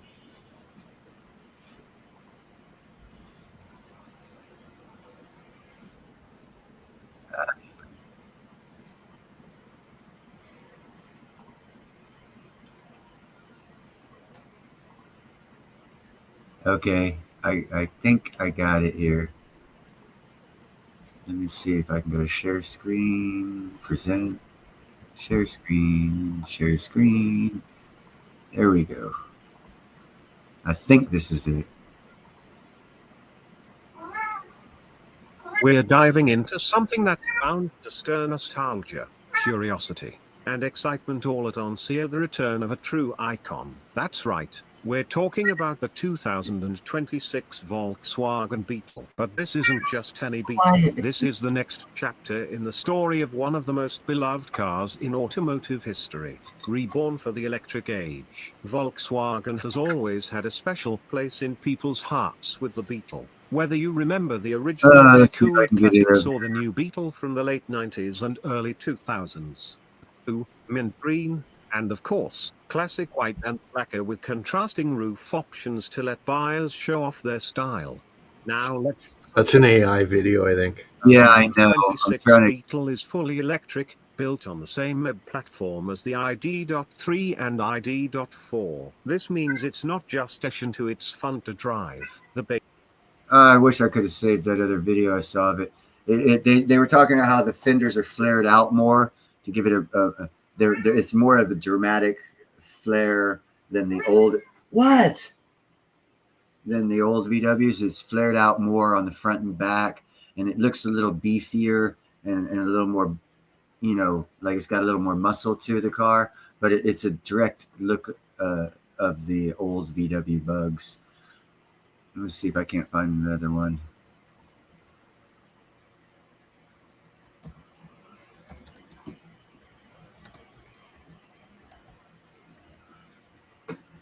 I got one pulled up there. I don't know if that's but it definitely looks sportier. Oh, fuck yeah, that does.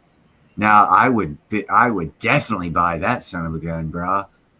Do you think that's it?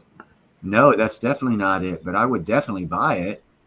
That thing looks like a Porsche, and it should, because VW is also a German car manufacturer. 500 horsepower. Is it only 35,000? I doubt it.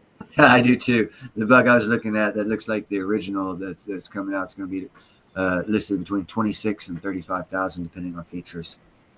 Okay. Trust me, I've seen it. I just can't find it right now. Yeah. I used to own a 1953 VW. It had the old rounded, or not rounded, but had a curve to the back windows. The back window wasn't flat and straight; it was curved. Yep. But it was, I think, the last year they made them that way.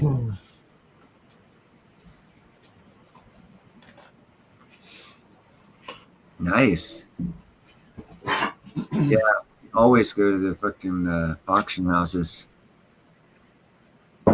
I'll be hopefully going to some later this year, beginning of next year, for some heavy equipment, because almost everything you buy from the military, because of the way they do their training and whatnot, and the way they rotate all their equipment and stuff, they'll take like a 5-year-old vehicle that they know, like a deuce and a half, that they know they're going to be selling at an auction, and because their mechanics need hours rebuilding engines and transmissions, they'll rebuild the engine and transmission of it, not even drive it, and then sell it.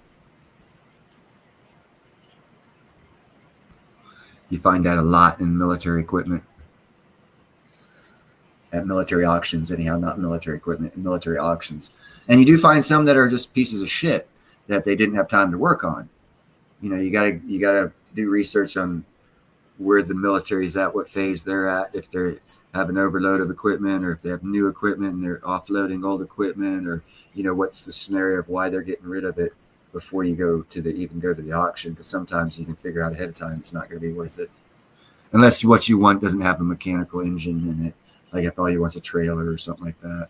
They got good trailers too. They're good, well maintained. I think the auto recyclers is a good place to look too. You know, like the old automotive scrapyards, because frequently when they get stuff in there, they'll actually start fixing it up, you know, and then give up on it, or just stash it because it's something that's not worth recycling. It's more than, you know. I did a video on non-recycling of the number one electric car sales and manufacturer and producer in the world, BYU in China, I think it is. There was a drone footage of one of their depositories of unused and unwanted electric vehicles, and oh my god, is it huge.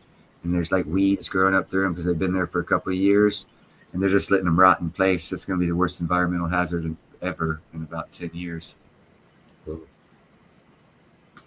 But let's go electric. The batteries are great. We have no way to recycle them, but let's sell the fuck out of them. Lo and behold, me to stop that craze, right? It's just like nuclear waste. We have mountains full.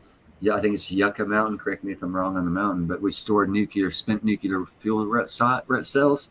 They're not spent.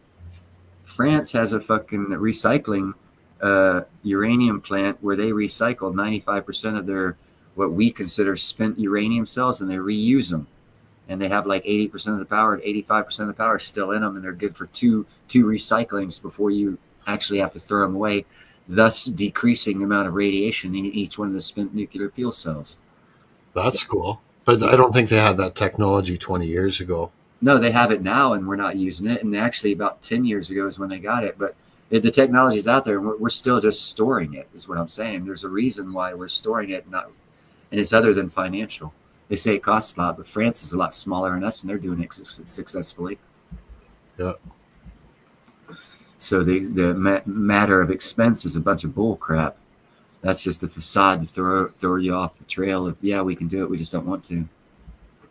And for some reason, they don't want to. And typically, anytime the government gets a large stockpile of stuff, there's a reason. Yeah, no doubt, Mary Kay. I've shown videos. I did actually a video specifically on that.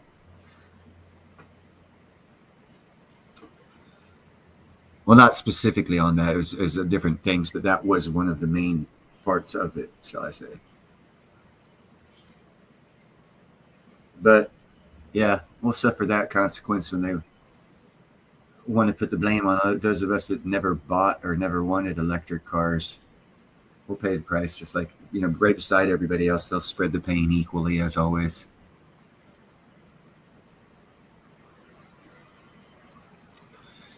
You want to see a good use case of used cars? Go to Cuba.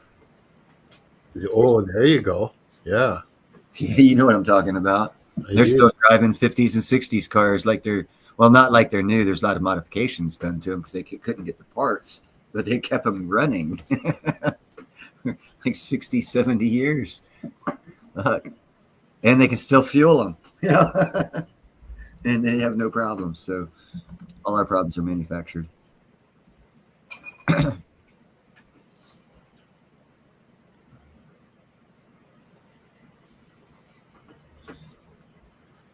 Yeah, I've seen out here at the Concord, or the what do you call it? The waste recycle, the dump, basically. They got some funky name for it, but it's the dump. Every quarter, Home Depot, all their unsold shit, new or not, they'll take just to get rid of the inventory, and they'll throw it they'll take it to the dump, because the guys that work there, they're not allowed to sell the shit or take the shit, but they do get some of the shit out of the trash bin and sell it on the black market out here. You can still find Home Depot weed eaters for $30 still in the box because they threw them away because they're 6 months old. There you go, a Chevy, Plymouths. Is that Plymouth? Yeah. And there's a Ford. It's covering it's covering American classic cars in Cuba. Yeah. This is all in Cuba. There's another Plymouth. I think that's a Chevy. That's definitely a Chevy. 4-door at that. Wow, that's rare here in America.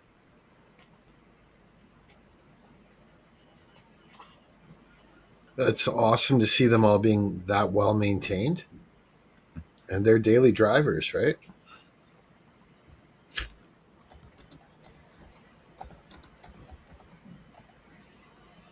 Yeah. Look at that color. Well, some of these are decked right out, like you'd swear Cheech and Chong were. Oh yeah. Running the business.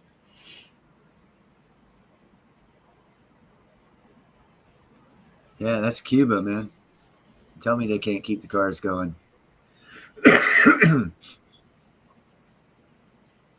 Cruising to Cuba. In fact, I think that they actually have some industry there that specifically focuses on manufacturing replacement parts for these old cars. You know what, JM? If I was an entrepreneur and I was Cuban and I couldn't get anything outside the country to get in there, I would consider opening up some sort of a manufacturing plant to do exactly that. Yeah. What are the most common parts that need to be replaced? Carburetor. And the nice thing there is that the weather's decent enough. If you take care of it, it's not going to rust. Yeah. Here in Canada, it doesn't matter what you do. You're lucky if you can make your car last 10 or 15 years without it really starting to rust out. Even oil spraying it, all that sort of stuff. The salt just kills everything. You'd be amazed at what the salt the Gulf of America could do. Yeah. Along the coastline. Yep. It's actually very salty. I've seen some corrosive damage by it being in the south on Florida. Old cars, they got to really work on rust abatement. Do you want me to keep this video running? You do it as long as you want, man. It's made the point. And they are nice looking. I'm seeing more, basically, looks like Chevy 4-door 1956, 7, and 8s than I've seen here in America. The 2-door is common here in America. The 4-door is hard to find because it's not a sporty looking model. Yeah. But it looks like they have crap loads of them down there. There you go. Yeah. Actually, that one there looks coolest of all. That junky looking one. Look at that. Indeed. Fuchsia. or hot pink. Yeah, but you notice none of them have the white wall. Traditional 50s, early 60s tires. Yeah. With a big white wall tire. Well, what they put on them is probably way better. Oh, I'm sure it is. But for nostalgia. That actually looks like a Ford Ranger tires. Well, they do modify some. Like I've seen some of them with like the lift kits on them and stuff. Oh yeah. Or air shocks at least. See, like those right there, you can tell. Stop it right there. Hold on. The front and back tires were different sized. Say when. I think it's after this one. Hold on.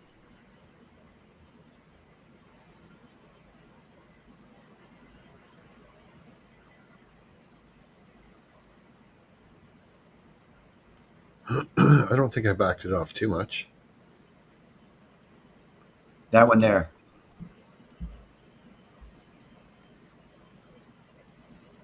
Yep. Look at the front tire and the back tire. Oh yeah, the front's way bigger. Yep. That's quite obvious to me right off the bat because you see the distance. You got like 4 fingers between the fender and the top of the back tire, and the front tire, you're minus 2 fingers. You think the rim is bigger on the front too? Yeah. No. Same size rim, different tire. It's just bigger. Truck tire and a car tire.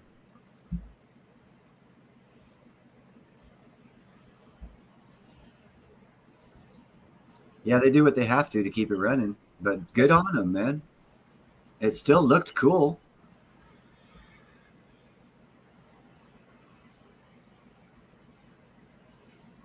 Look at the double windshield wipers in the center. That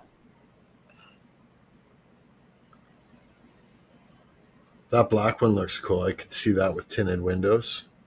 Soup it up a bit.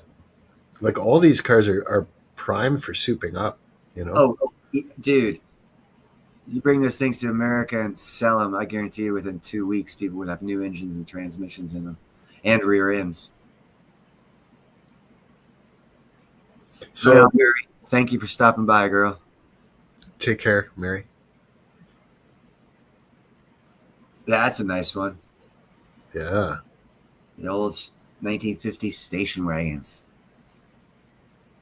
So, and there's decent money too, like in even just driving people around, like cab service in those. Oh yeah, nostalgic cab service or something like that. Yeah, it's great for TikTok videos and oh yeah, sightseeing.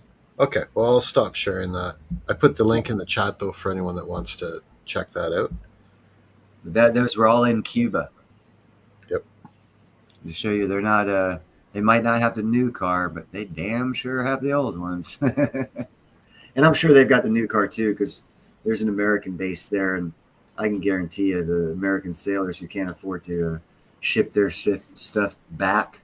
It's like the same as if you get shipped to Hawaii on a 2-year or however long that the tours are there, or maybe it's not there. It's I think Philippines, maybe somewhere. No, Japan. That's where it is. Japan. If you take a set of Levi's, they don't even allow you in your luggage. At least they used not to. When you take luggage, if you have an extraordinary large amount of Levi's jeans in a small size that would fit a Japanese person, they wouldn't let you through because those things sell for $200 to $300 a piece. And what the sailors and the Marines would do is you need extra money.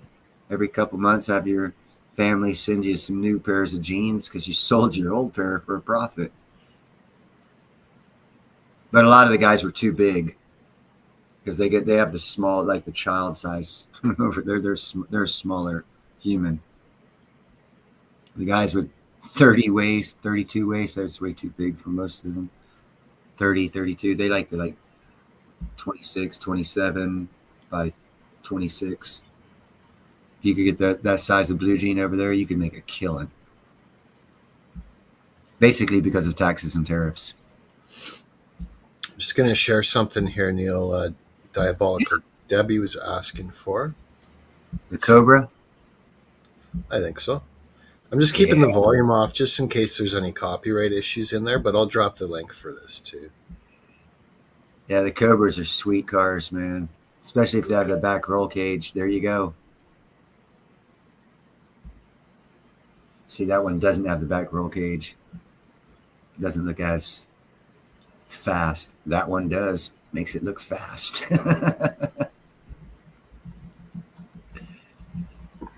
Oh, that's off-center just for the driver. I've never seen that. That's wild. Talk about not caring about your passenger. Yeah, get in the car, hun. You're in the passenger seat. Passengers taking the bus. Oh, man. That is gorgeous, dude. Mm-hmm. That actually doesn't look bad for not having a roll. There is no, that one's not a double either. Those things are screaming fast. I've seen some videos of them doing burnouts, and I would never do a burnout with that. That's a car I'd never do that with. I'd very seldom use that car for what it was made for. But I'd love to have it. Yeah.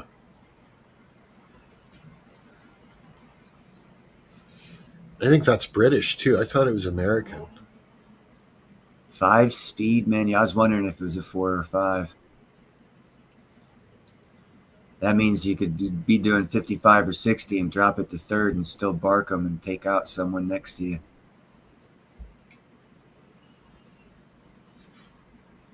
If you knew how to drive. Oh, that's gorgeous.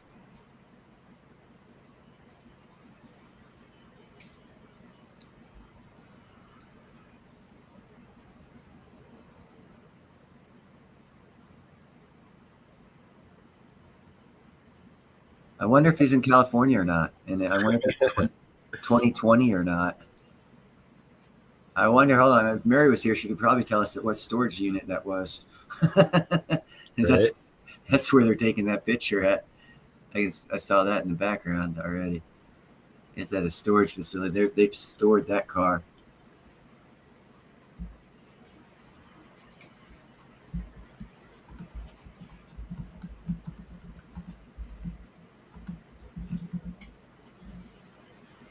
Just want to switch it for a second here so we can get start up on it.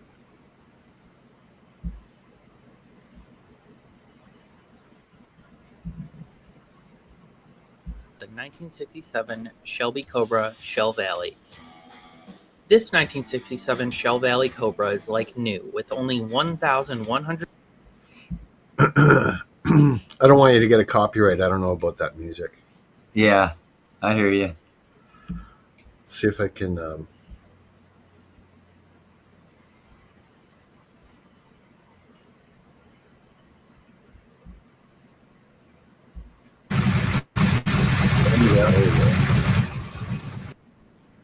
Now for the moment, engine.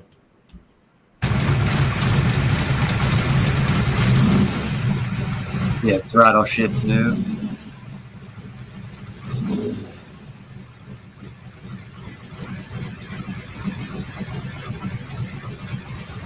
I swear that it looks like a carburetor, but it's not.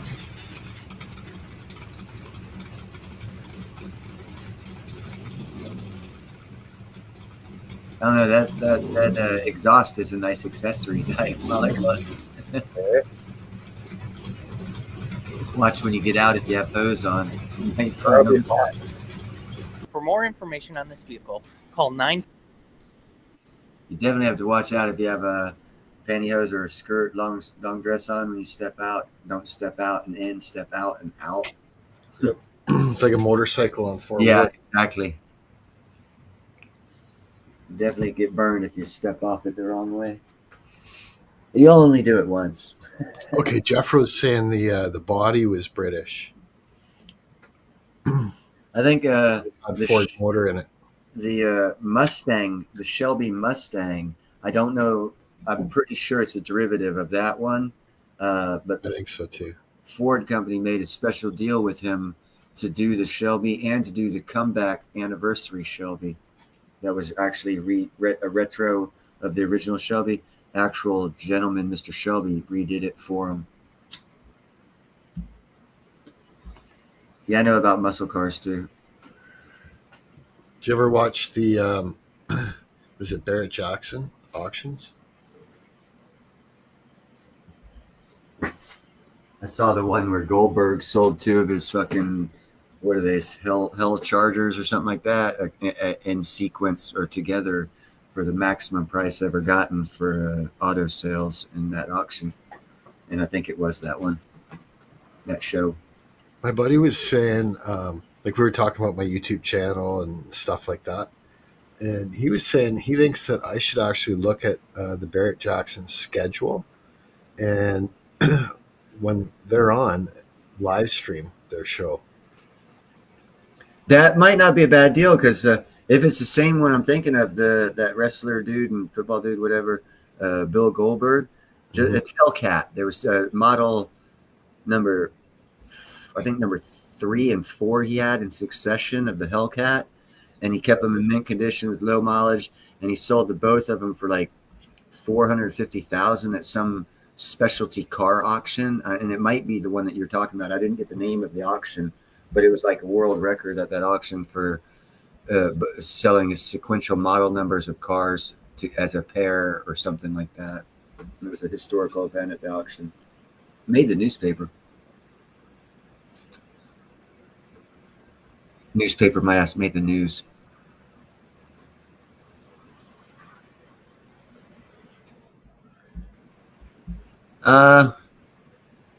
The type of motorcycle I would buy would be the fucking 1970, 78, 79 Honda, like the sit up straight, boring looking, nothing special bike.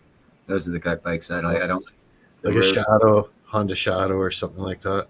Maybe the Shadow's even too sporty. I just like the generic fucking old school bike that they originally had before they got fancy with it.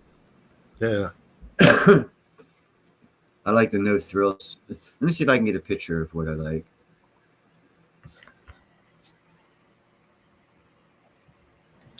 If I had to get one motorcycle, it would actually be a dual purpose, like the on-off road.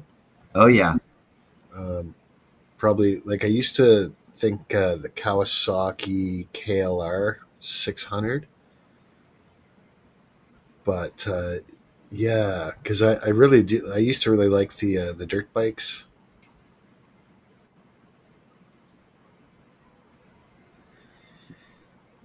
So having that ability in addition to a street bike is, to me, is fantastic.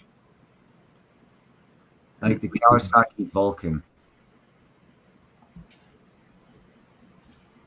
Yeah, probably never heard of it because it was a boring bike. No, I've heard of it. I've heard of it. Indeed, very much. That's why actually the most ideal truck I'd like would be a 1978 Ford F-150 because it still has a carburetor. It has no electronics to it whatsoever, freaking ever, and you can still shut the hood and be in there working on the engine because there's enough room to do that. So you can get to every part of the engine without a specialty part. There with you to see what the hell you're doing. Check out this bike.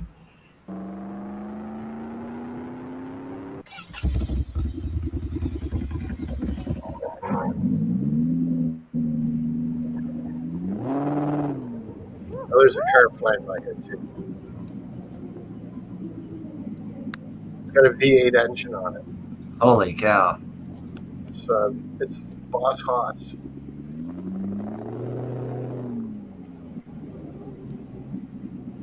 That's just. Yeah, I've never liked Harleys. I don't like the rattle and shake. It actually fucking hurts after a while. That and the original Harleys also always would shake you loose. You'd have to retighten them with Loctite.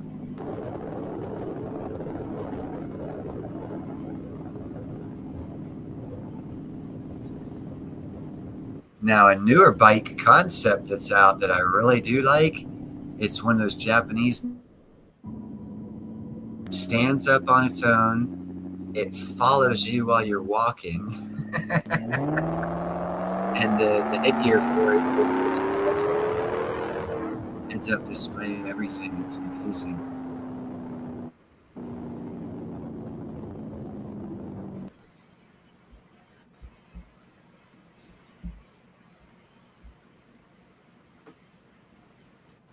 I've never had a Harley either.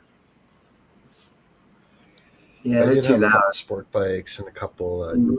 Yes, I actually find the noise obnoxious. Harleys aren't that loud if you keep the stock exhaust on them. Yeah, who the hell does that out here in California? Right. I'm just not a big fan of bikes. It's not the bike. It really doesn't matter. Everyone else. And out here in California, it's the roads. The roads suck for riding, and the people out here don't know how to drive around bikes. Yeah, it's dangerous. It's not only is it dangerous, the road conditions are not the great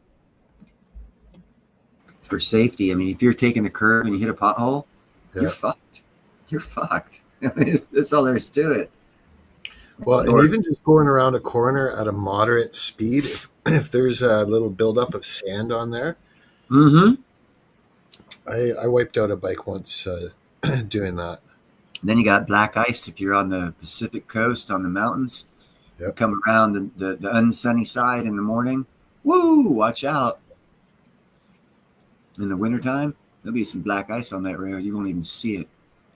Even like if you're on a highway, say a highway where it's one lane going one way, the other lane's going the other way, as you'd expect. But say there's no traffic and there's a painted, like solid double line.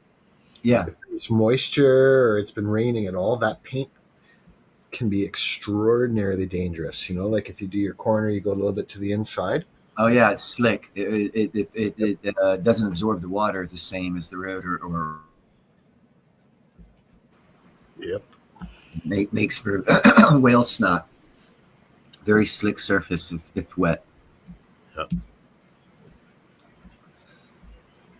But yeah, so it's not the bike. I would actually probably really enjoy driving that society has, both with the thought process of other drivers not on bikes and the thought process of the communities for their actual road systems aren't the best for being a bike.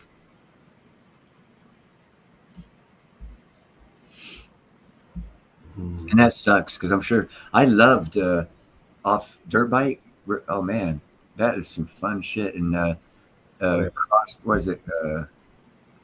used to recall the name of the style of motorcycle you're talking about that could be a good on-road and off-road bike. Some people call them enduros, and I was going to say enduro, but I wasn't sure. Others just call them dual purpose or multi-purpose. I think they're listed as an enduro when they go to sell them out here in California because they get extra money for it. That's identical, same year, color, and everything to the nicest bike that I've ever owned. Was that Ninja? No, that is a year 2000 Honda VFR 800. VFR down on the bottom. Yeah. Okay. Like Honda used to be known for their VFR 750s. And this was, I think, the first or second year where they switched it from a 750 to an 800, and it was fuel injected as well. It's actually a decent cruising bike, but it wasn't going to win any races. We have a crew of kids in this town. They do that on motorcycles. They run red lights. There's like 8 or 9 of them.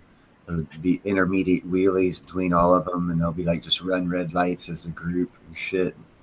It's kind of messed up. That's not smart. Yeah, as a group, because then when the cops come, they all split in different directions. The cops never get any of them. When you're on a bike, you should spend like at least 90% of your energy watching out for the other idiots. Then that's what's not fun about biking. That's right. Unless you're like way on the open roads, which is really Highway 66 in between fucking states. That's what it's enjoyable for, right? But then still, you got to beware that some large animal doesn't try to cross the road, or you run across a swarm of beetles or bees or bugs or whatever, and you're smiling at the time. Right? Won't work unless you have a visor. There's a lot of things they don't talk about riding. God rest his soul, Steve Swanson, great guy. He'd take his wife every year on about a 1 month fucking biking tour in the Pacific. Come back and they were like all happy and shit, and they'd be telling their stories. And one time he was telling a story where they rode in, we were riding down the road and took a curve, and there was a swarm of bees in the road, and he was doing like 55. So his old lady just ducked in behind him. He caught all of it. Oh no! Yeah, he loved it. I was like, "You're a fucking idiot." Yeah, and even like if in certain seasons there can be tons of mosquitoes and stuff, even if you're or ladybugs, if you're in the right area of the world. Yeah, your visor can get totally splattered up. Yeah, if you're even wearing a visor on your helmet. Some people just use goggles and they get hit in the face with all that stuff. Yeah. There's a lot of things people don't think about when riding a bike. 6-cylinder Honda Valkyrie. Nice. Now, what has just hit the market is those flying bikes. Oh. They're hitting the market this year. They're already starting to going to be advertising here very shortly for them. Like hover bikes or like no, motorcycles that don't have tires.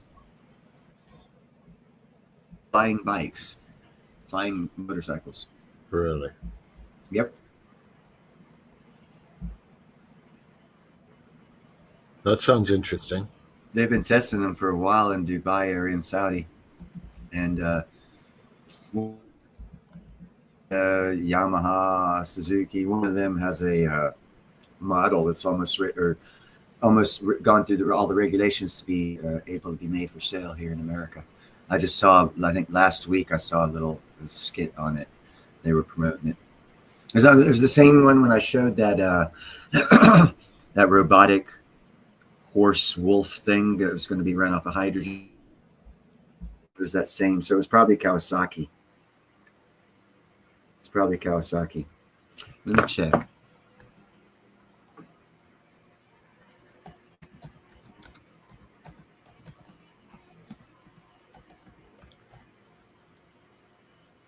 Flying motorcycle, also known as hover bikes, are the futuristic concept that combines the practicality of motorcycle with the ability to fly.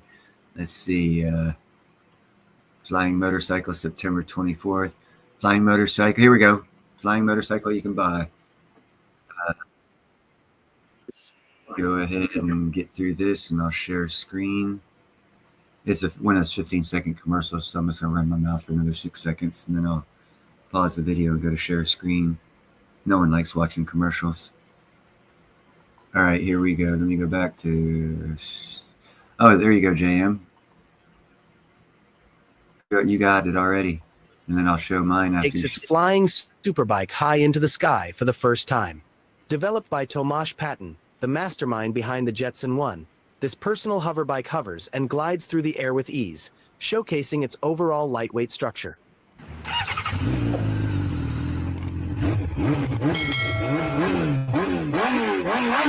Astronaut Airbike is 7 times lighter than a conventional superbike thanks to the design team's use of advanced carbon fiber materials. In addition, they adopted 3D printing for its components and a minimalist design for its overall appearance. This superbike for the sky is powered by jet propulsion and is designed to carry a single person at speeds of up to 200 kilometers per hour or 124 miles per hour.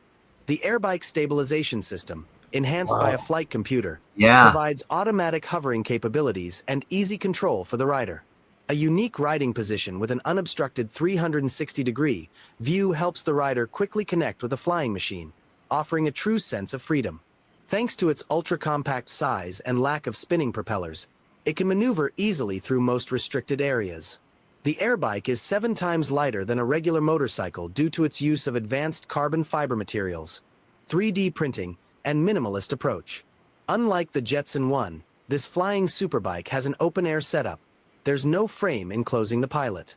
Riders lean forward, unlike the lounge chair style seating of typical eVTOLs, and there are no visible spinning propellers around the Volonaut Airbike. Due to its compact size, this flying superbike can travel through tight and narrow areas. During the launch, Tomasz Patton took his personal hoverbike into the air, soaring through valleys and around forests.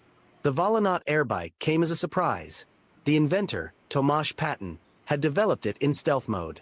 No updates were given before its launch on May 1st, 2025.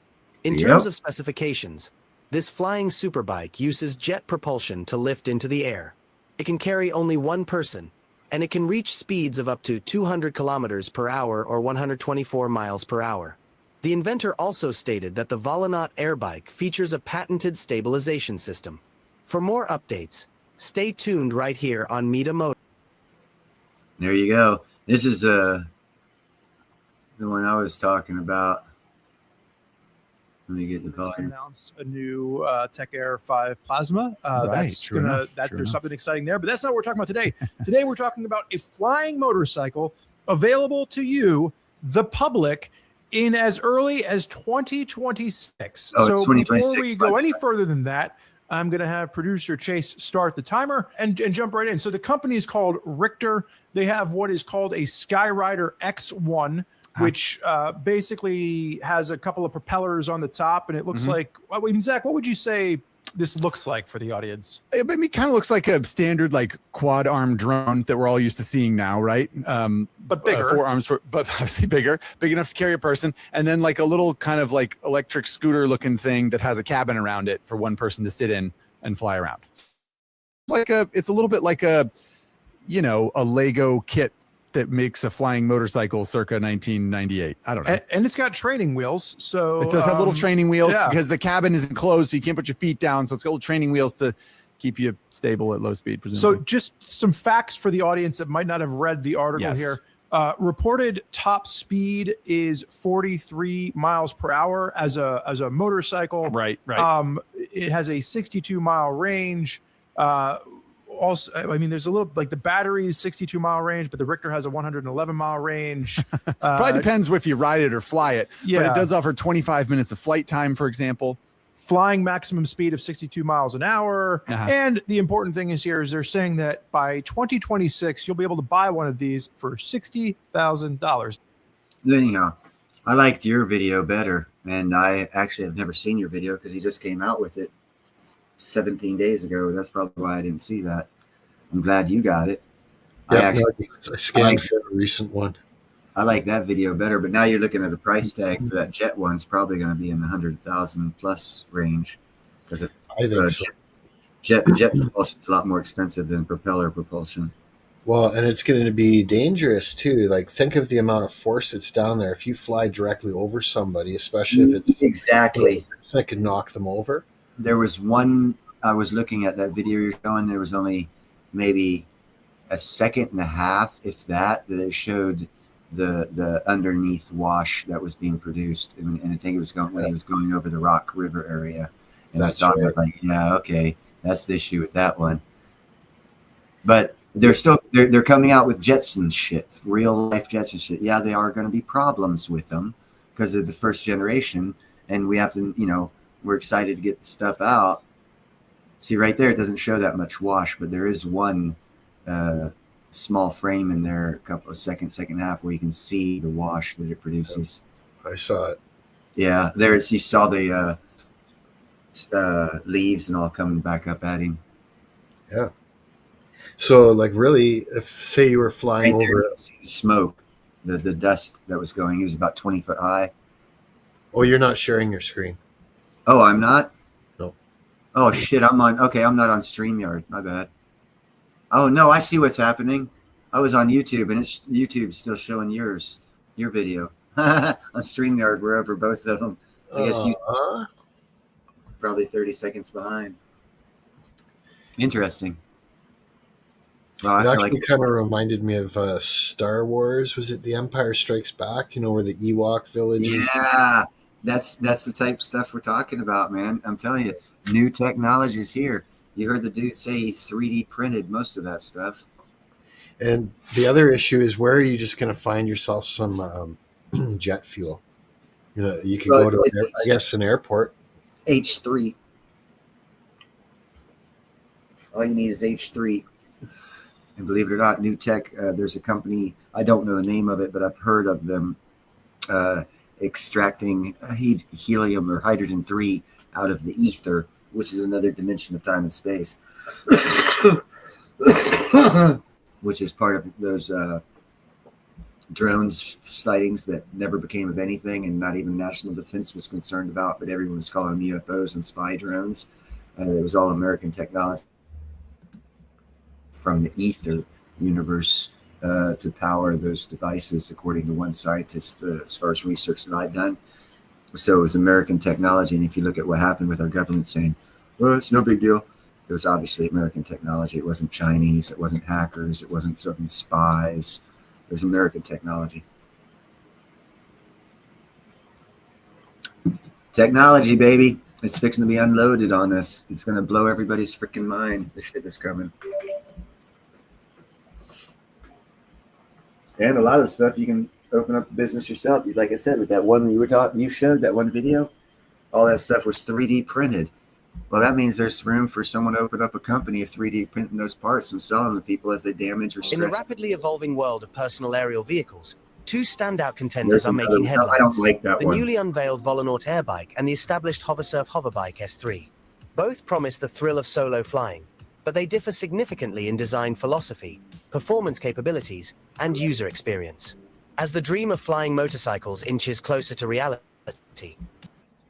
offer a glimpse into very different visions of what that future might look like. There's music there. Go on, turn the volume down on. Yeah, I hear you.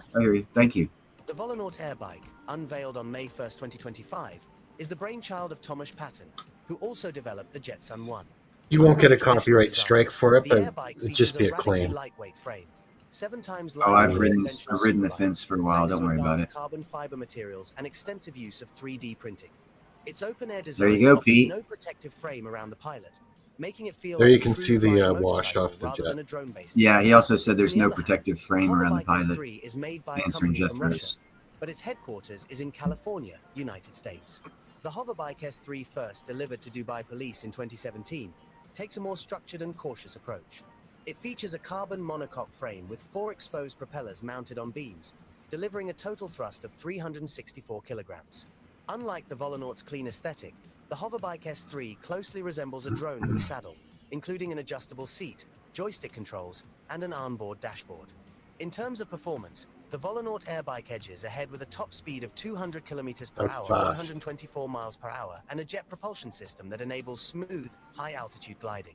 Yeah, especially if you fall off. System, enhanced by flight computer, allows I think of automatic crosswinds and 360-degree visibility without obstruction.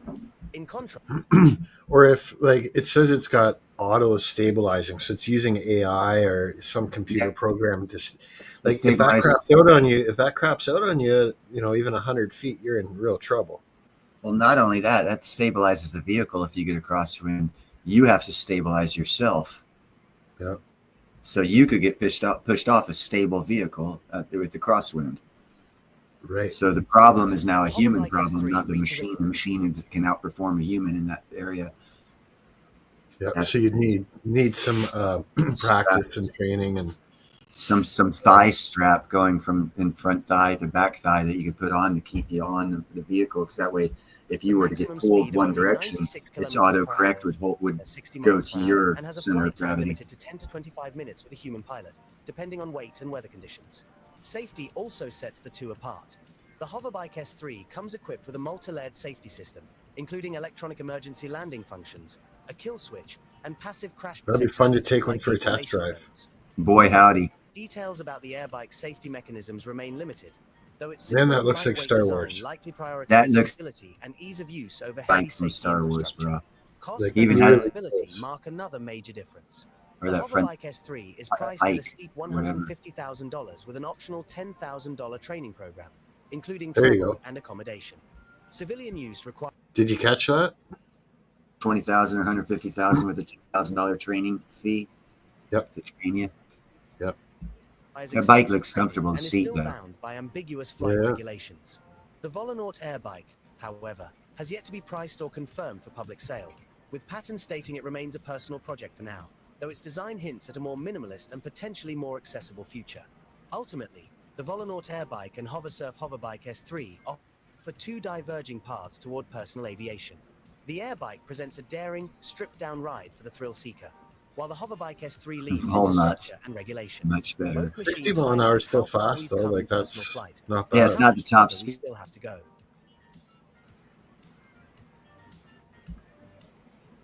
With electric, you're going to have the possibility of electromagnetic interference, and that could happen from solar radiation. So you could be flying and have a solar radiation hit the earth and it affect your electronics. The other one wouldn't be nearly as affected. Yeah. Processes that happen on the planet.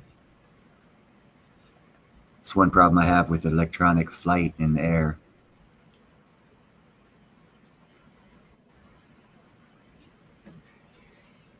Yep. Technology can be glitchy. You have humans, man. You know how easy they've got EMP grenades. You're flying by, someone throws those out, boom, all of a sudden you're dead because you were doing 60 miles an hour. And all your electronics went out. You're hitting the ground at 60 miles an hour with no protection. I always think of the other side of the coin. I mean, that all looks good and all, but I always think of the other side. Yeah, it's neat to see what they're coming out with, though, for sure. It's definitely, the Jetsons are real close, bro. It's taken, we're getting real close. Yeah. Well, like 70 years, 60 years, but we're getting there. And, I'm going to drop down. It's getting close to the end of my day. I have to work tomorrow. Not a problem. Yeah, I've been going for 2.5 hours, so I'm going to cut this. Get ready for Indies. Backstage, everyone, make sure to, if you can.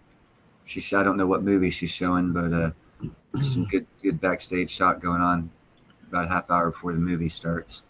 I'll stick around here long enough to tell you what the movie is, and I'll drop the link there for anyone that's interested. Well, yeah, definitely. And then shortly thereafter, I'll be ending the stream myself. Not because you're leaving, but because I've been on for 2.5 hours, and I want a couple hours left over for next week and the week after that. Yeah. I don't want to do 6 hour streams. I should show you how to do that restream. Next time I go live that you're on, we'll try it or something. I don't know. Okay, so the movie is going to be Tombstone. Oops, I hit the wrong button. Tombstone. So that starts in about a minute. And for anyone that's watching, what you do is just click on the StreamYard link up in the top chat there, and it'll put you into the backstage. It's not going live, and you can keep your camera off, but then you can watch the movie and be in the comments with everybody. So I'm going to drop the link for this. I appreciate it. And then, like I said, I want to kind of hop over there anyhow, so I'm in the stream. Okay.